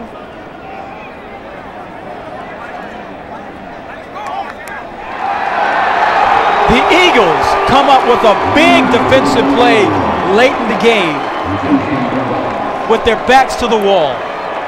You've seen games like this every Saturday in college football as Washington State tries to run it up in there, and man, it's a pile of bodies. It's hard to see where that football is, but you can tell by the way the defense reacts that that ball is out. Every play is looked at in the booth, so it'll be interesting to see if there's anything that they see. 1/2 yard from the goal line. First down, Eastern Washington.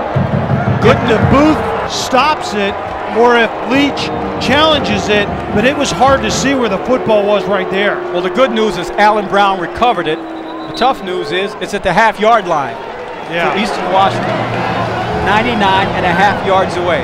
Hey, the bottom line is you're down by 10 with just under 6 minutes and a couple of timeouts left. Any way you could get the football back in that situation was good for Eastern Washington. It looks like this play's going to be stopped, so it's probably being looked at upstairs in the review booth.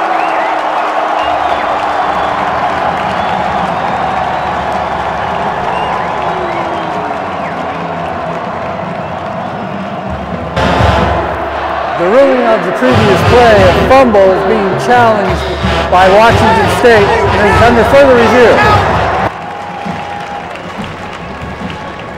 So remember, the requirement is indisputable video evidence and follow the bouncing ball on this particular play.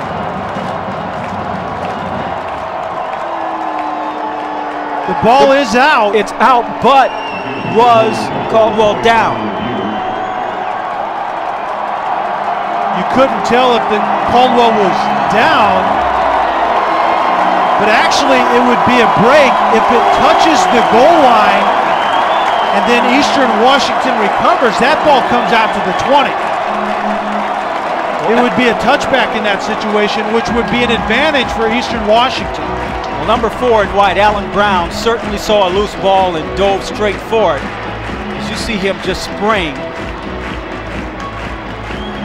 I think if that ball crosses the goal line and then it's pushed back into play, Eastern Washington recovers, that ball should come out to the 20. And remember, touchbacks, just because the kickoffs, when their touchbacks come out to the 25, all other touchbacks in football still only come out to the 20.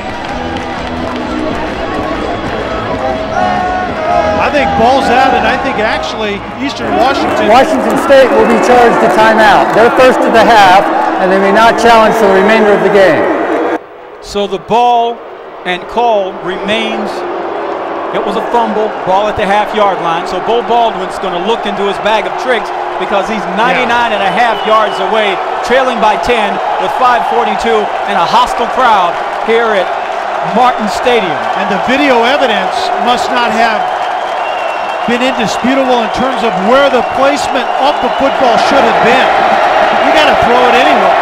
So Kyle Padron out of his own end zone finds Greg Hurd. One of the few times we've actually said those two words, Greg Hurd. And he just doesn't look right. When he gets the ball, he doesn't look like he has the wiggle in his step that we saw on tape.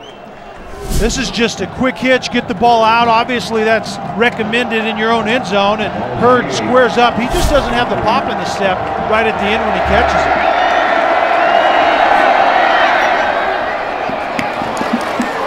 Padron looking for Hurd again, overthrew him.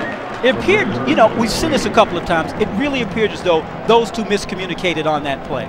Yeah, and what they were trying to do is it was rolled up protection by the corner in the flat right there. You're just trying to run the fade behind him and then stick it in that window between the underneath defender, the corner that's rolled up before the safety can get off the hash, and it was just a little bit too high, a little bit too hard. So it's 3rd and 3 for Eastern Washington from its own 8-yard line.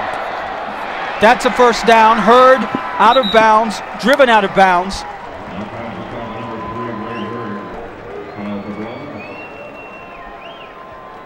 So he is beginning to, may I please say this, be heard?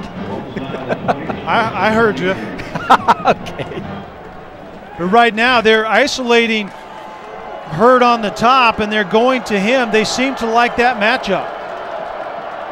On first down. This basically just thrown away. Going to Hurd again. Well, that's defensively, Nolan Washington was there, but I think that's the miscommunication you talked about. Padron's throwing the fade on the outside. You can see the numbers right there. Very similar to what he did last week. Kind of starts and stops, looks good at times, and other times not so much. But that time Hurd broke it inside about the time his quarterback threw the fade down the sideline. 4:43 left in regulation. Eagles with the ball down by 10. Screen. That's Quincy Forte. Close to a first down. great play call, 2nd and 10 behind schedule offensively. You know that Eastern Washington's going to try to heat you up right there, trying to get after the quarterback, dump it over the top, the slip screen. Not exceptionally well read by the running back on the fly, but a first down nonetheless. Padron finds Hurd again. Good for a pickup of about 5 or 6. And you would like to see Eastern Washington kind of pick it up here. Remember, they need 2 scores, not just 1. They don't necessarily need a touchdown on this drive, but they definitely need points. Inside of 4 minutes remaining in regulation. 2nd and 5 from they're on 36. Singled out there again with the safety way inside.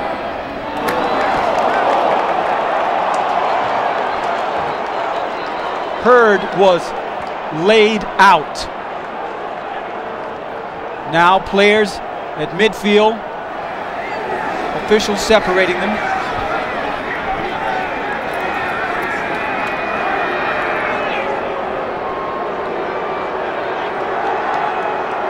Flags flew.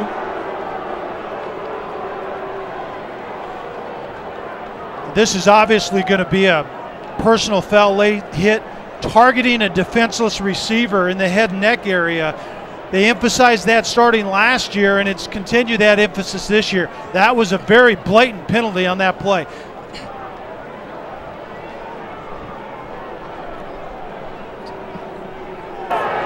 Personal foul, targeting above the shoulders. Defense number 20, a 15-yard penalty, automatic first down.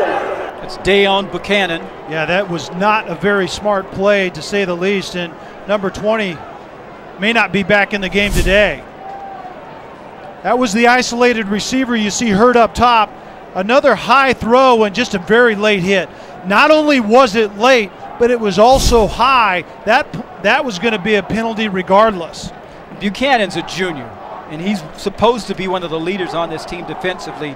You have to know you don't make that play in this situation. Well, you don't make the play, period, but especially late in the game like this. Hurd is being tended to. Will return to Pullman. Washington State by 10.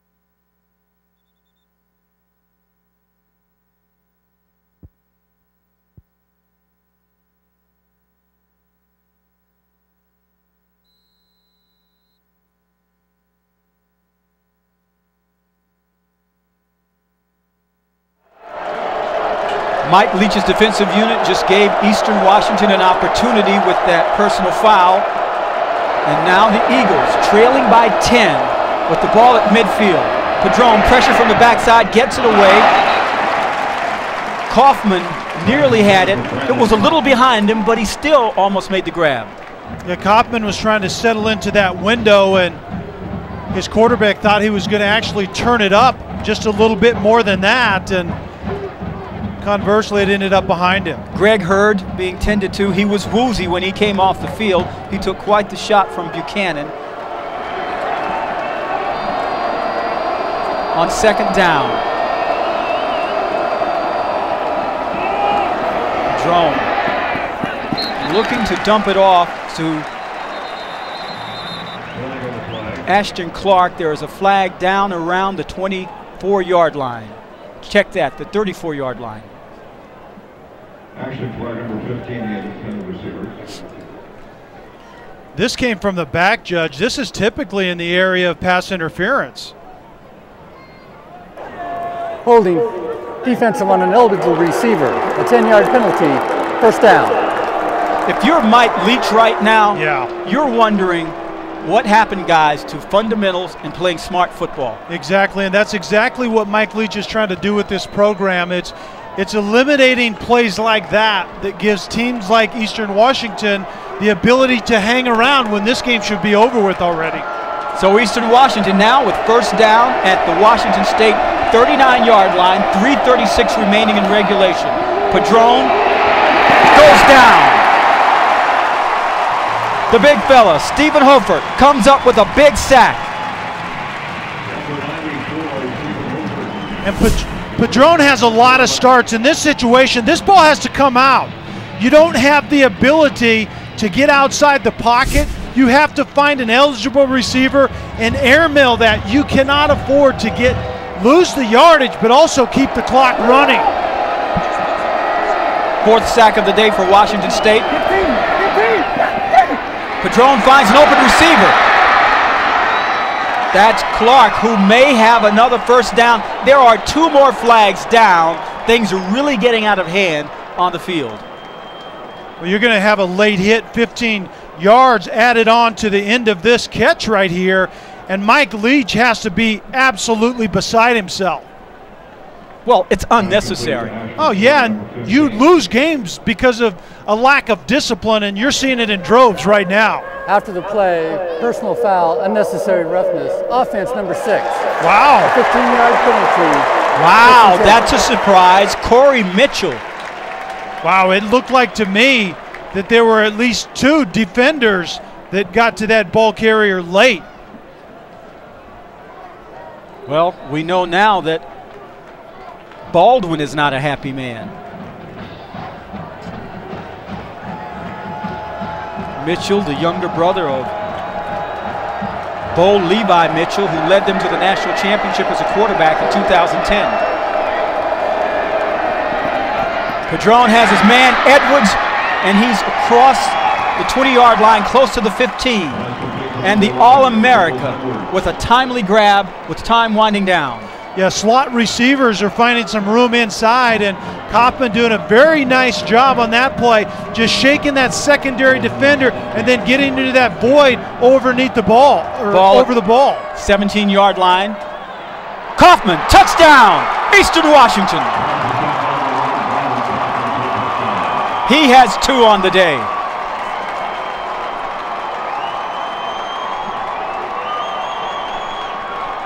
$17-yard score.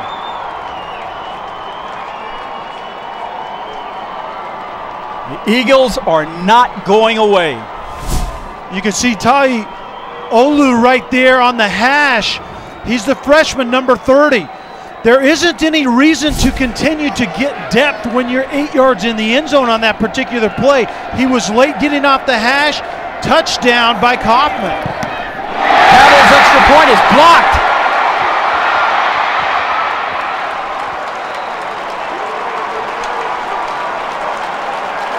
So that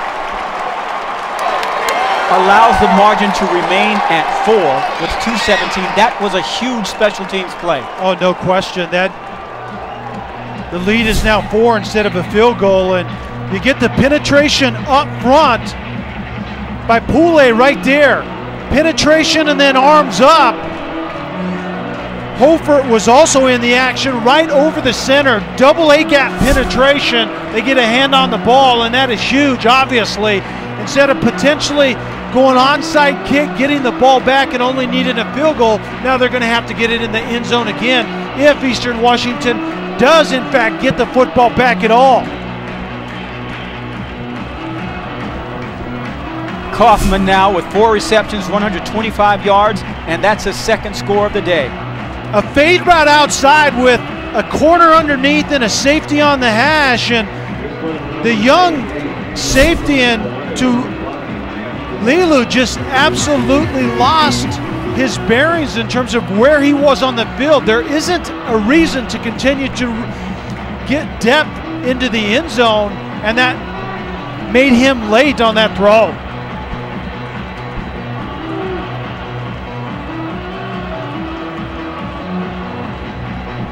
Washington State's 2 last drives have ended in turnovers since 2 left.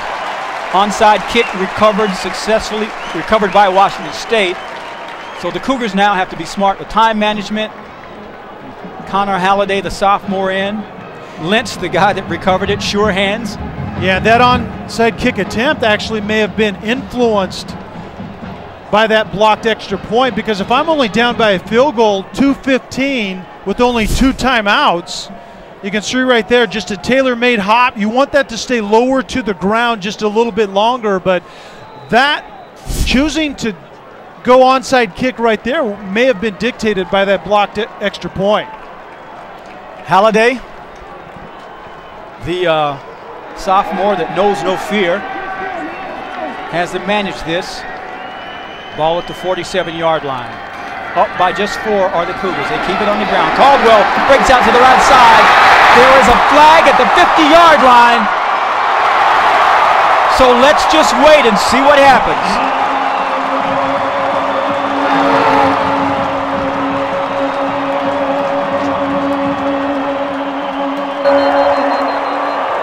Holding. Offense number 77. A 10-yard penalty is reinforced from the previous spot. Replay, first down. John Fullington, the junior, first-team all-conference performer, is the one called for holding.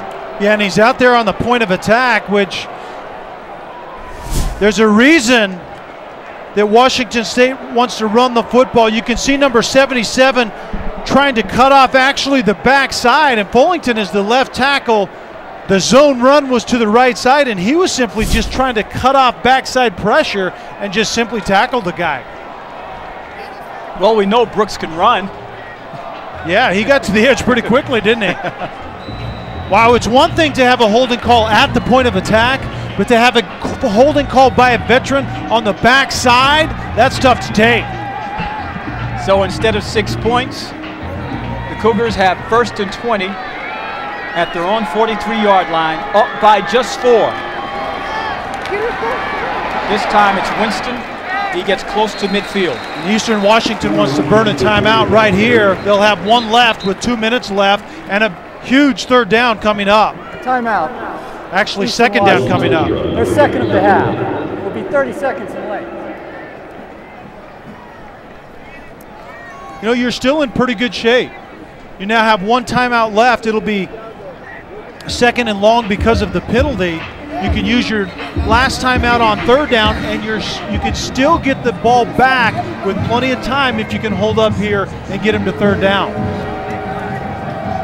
Washington State is still learning. Remember, coming up right after we're finished, Fresno State up at number 4, Oregon, immediately following our game. That should be fun. Yeah. Oregon's offense obviously can score in bunches, but the rumor has it that Oregon's defense is the best up in Eugene now for probably a decade or longer, so they're going to have to play defense in Eugene tonight. Now, Oregon is expected to run away with the North Division in the Pac-12. This Washington State crew is picked number 5, next to last. Is that a fair assessment? I think it is based on what I've seen so far. I think they've made strides from last week, but there's still a long way to go offensively. I think they took a step forward with Jeff Toole was in the game, but they still have a long way to go to learn what Mike Leach wants. On 2nd down and 14 from their own 49-yard line, the Cougars being quarterbacked by Connor Halliday, who's in for Jeff Toole, who was banged up on a play. Tell you, Eastern Washington's defensive unit looks a lot more aggressive. That's Myers getting up slowly after that catch. Yep. Timeout. Eastern Washington. Another timeout called by Eastern Washington. 1:53 remaining in regulation. So if you're Bo Baldwin, you got to try and force something at the point of attack. You're exactly right. All of that soft coverage that we've seen out of Eastern Washington today, you would think that they're going to be pressuring the box, not allowing the Washington State to just run the football here. But the other thing is, I think this is still a point on the field where if you don't pick it up in your Washington State, you still have to punt this football away. With the 1st down, you can run the clock out. There's Greg Hurd. You remember the hit from Dayon Buchanan. Knocked him woozy. Well, the Washington State fans are getting their money's worth today.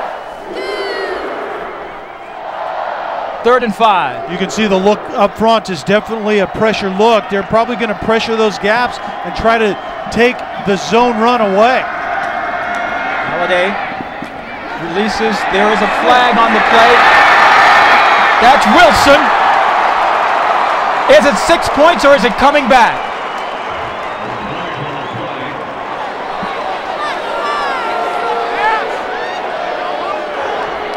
Holding. Offense, number 60. A 10-yard penalty. Third down. That's Elliot Bosch, the center. Yeah, right up the middle once again, but the hold was actually called really late. It wasn't the quick A-gap penetration that we've seen on the day, but it came much later in the box. And good night. How many lives does Eastern Washington have today? These are the type of situations that put more gray hairs on a coach. Right up the middle. You can see the playing a game outside, and that was a great call. Number 90, Evan Day, was trying to get to the quarterback. They ran a stun outside, and the defensive end came up inside, and Bosch definitely held Day on that play. And this also, these plays stop the clock. 3rd and 15. Here comes pressure. Halliday gets it away. Defensively, Jeff Minerly was there for Eastern Washington. Well, let me ask you this, Dwayne. If you're Bo Baldwin, the head coach for Eastern Washington, and you told him before this game that you could get the ball back with about a minute and a half left with a chance to win it, will you take that going in? And I guarantee you Bo Baldwin would have been all over that. One thing we noticed when we chatted with him yesterday, how loose he had the team. Said wanted Friday to be easy. They feel confident about what they can do. They knew they could stick around in this game, and that's all they really wanted. Ashton Clark calling for a fair catch. And with 1:29 remaining, Eastern Washington will have a shot. No timeouts. Early on in this drive, you can still work the middle of the field. You have to obviously hurry up. You need to get to the line of scrimmage, get the next play called, and get after it. But early, until under a minute, you can still work the whole field. So between the hashes is on the table. As we noted earlier in the telecast, remember Kyle Padron, when he was the quarterback at SMU, beat Washington State and had a whale of a game against the Cougars. So this does not faze him. He believes they can get it done here. Stepping up out of the pocket. Will run. He's tracked down from behind. But you just pick up a few. If you're Padron in that situation, you have to throw the ball out of bounds. 4 yards doesn't do you any good if you have to keep the clock running. 1:12 remaining. Padron finds Clark. Nice defensive play for Washington State. He does not get out of bounds. So we are inside of 1 minute. Remember, a 4-point differential. Eastern Washington cannot get a field goal. They need 6.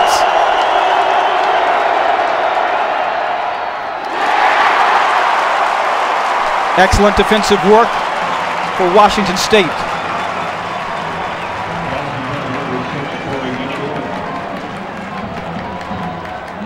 That's Nolan Washington defensively there, the junior from Seattle.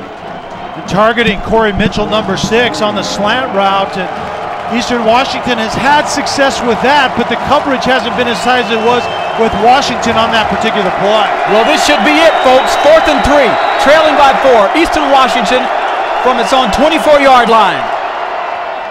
That's Kaufman. It's a first down. He has more. Breaks outside. Hauled down at the 41-yard line. Talk about a big play being made.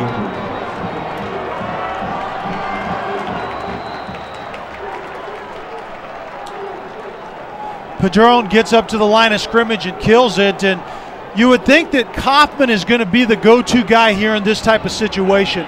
It's hard to get him isolated because Washington State obviously knows that and are kind of rolling coverage his direction. He's not in a man-to-man type of situation, but nonetheless, if I'm a quarterback, number 1 down here at the bottom of the screen is the go-to guy. Kaufman, 5 catches for 142 yards, probably a little closer than Mike Leach wanted it to be.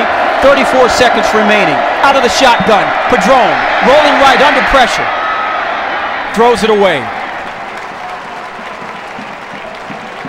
And that's what you were saying he should have done earlier in the drive. Yeah, it would have saved him quite a bit of time. And in this type of drive, I'll sacrifice an incompletion to stop the clock as opposed to 4 yards. It really doesn't do you any good. And right now, Corey Mitchell is the single receiver out wide opposite of Kaufman.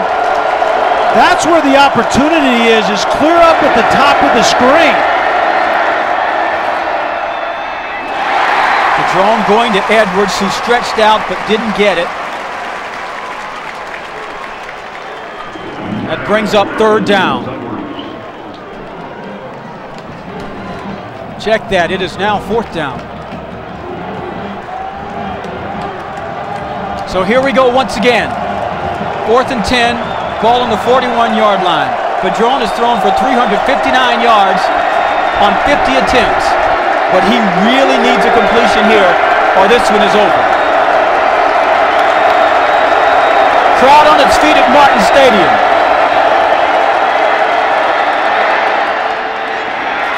Ashton Clark. He appears to have gotten enough for the 1st down. So the Eagles are still alive. Eastern Washington was anticipating pressure, and they ran a crossing route, and they actually didn't get the pressure that they thought. It's more of a zone, but Clark does a very good job with an accurate pass from Padron, allowed the receiver to continue to get yards after that catch.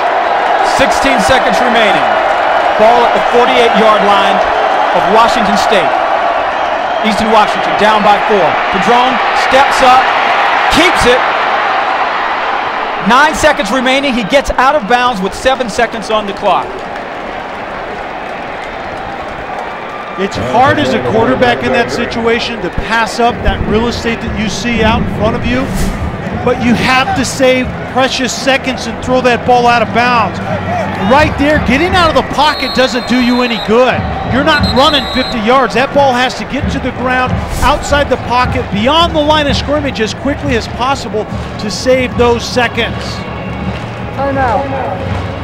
Want to take you back to last season, September 3rd, 2011, in Seattle. Eastern Washington giving the Huskies all they could handle as Bo Levi Mitchell tossed for 473 yards and 3 touchdowns. And they had the Huskies on edge. But it was Desmond Trufant's interception in the end zone during the waning moments of the game to secure the win for Washington. The final turned out to be Washington 30, Eastern Washington 27. So, the Eagles have been here before against the bigger brethren they have in the state.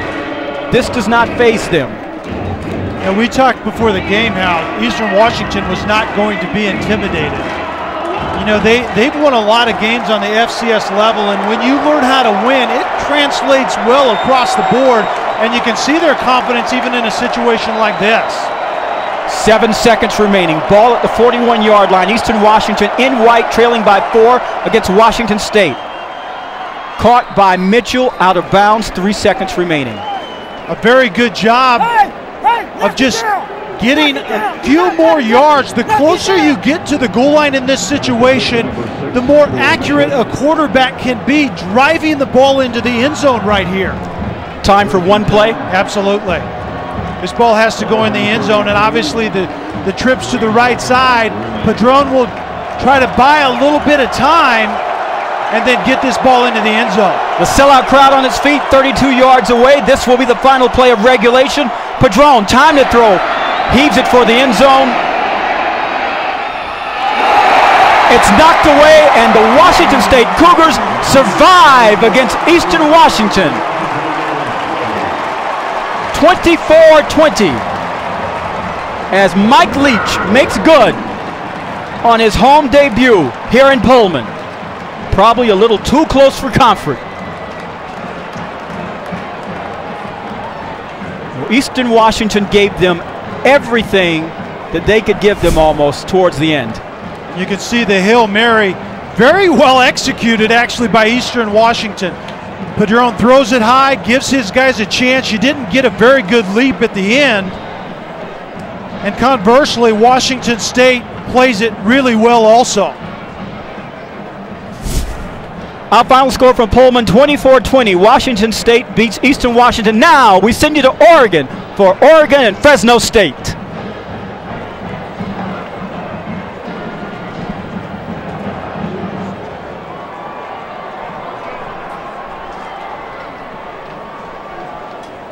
No, he's not. They said we'd have Winston. Now, what were his numbers? Are we're on headsets, right?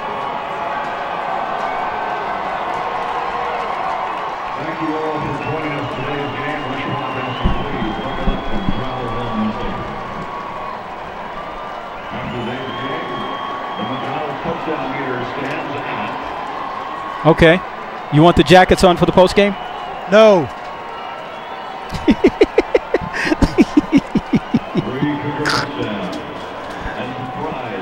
Winston had 12 rushes for 67 yards and 1 touchdown. So how many total rushing yards did they have for the game? Washington State.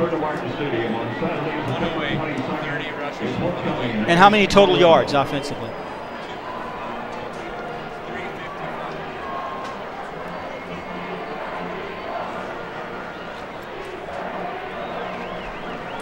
Oh, boy. Wow, they gave up 460 yards again.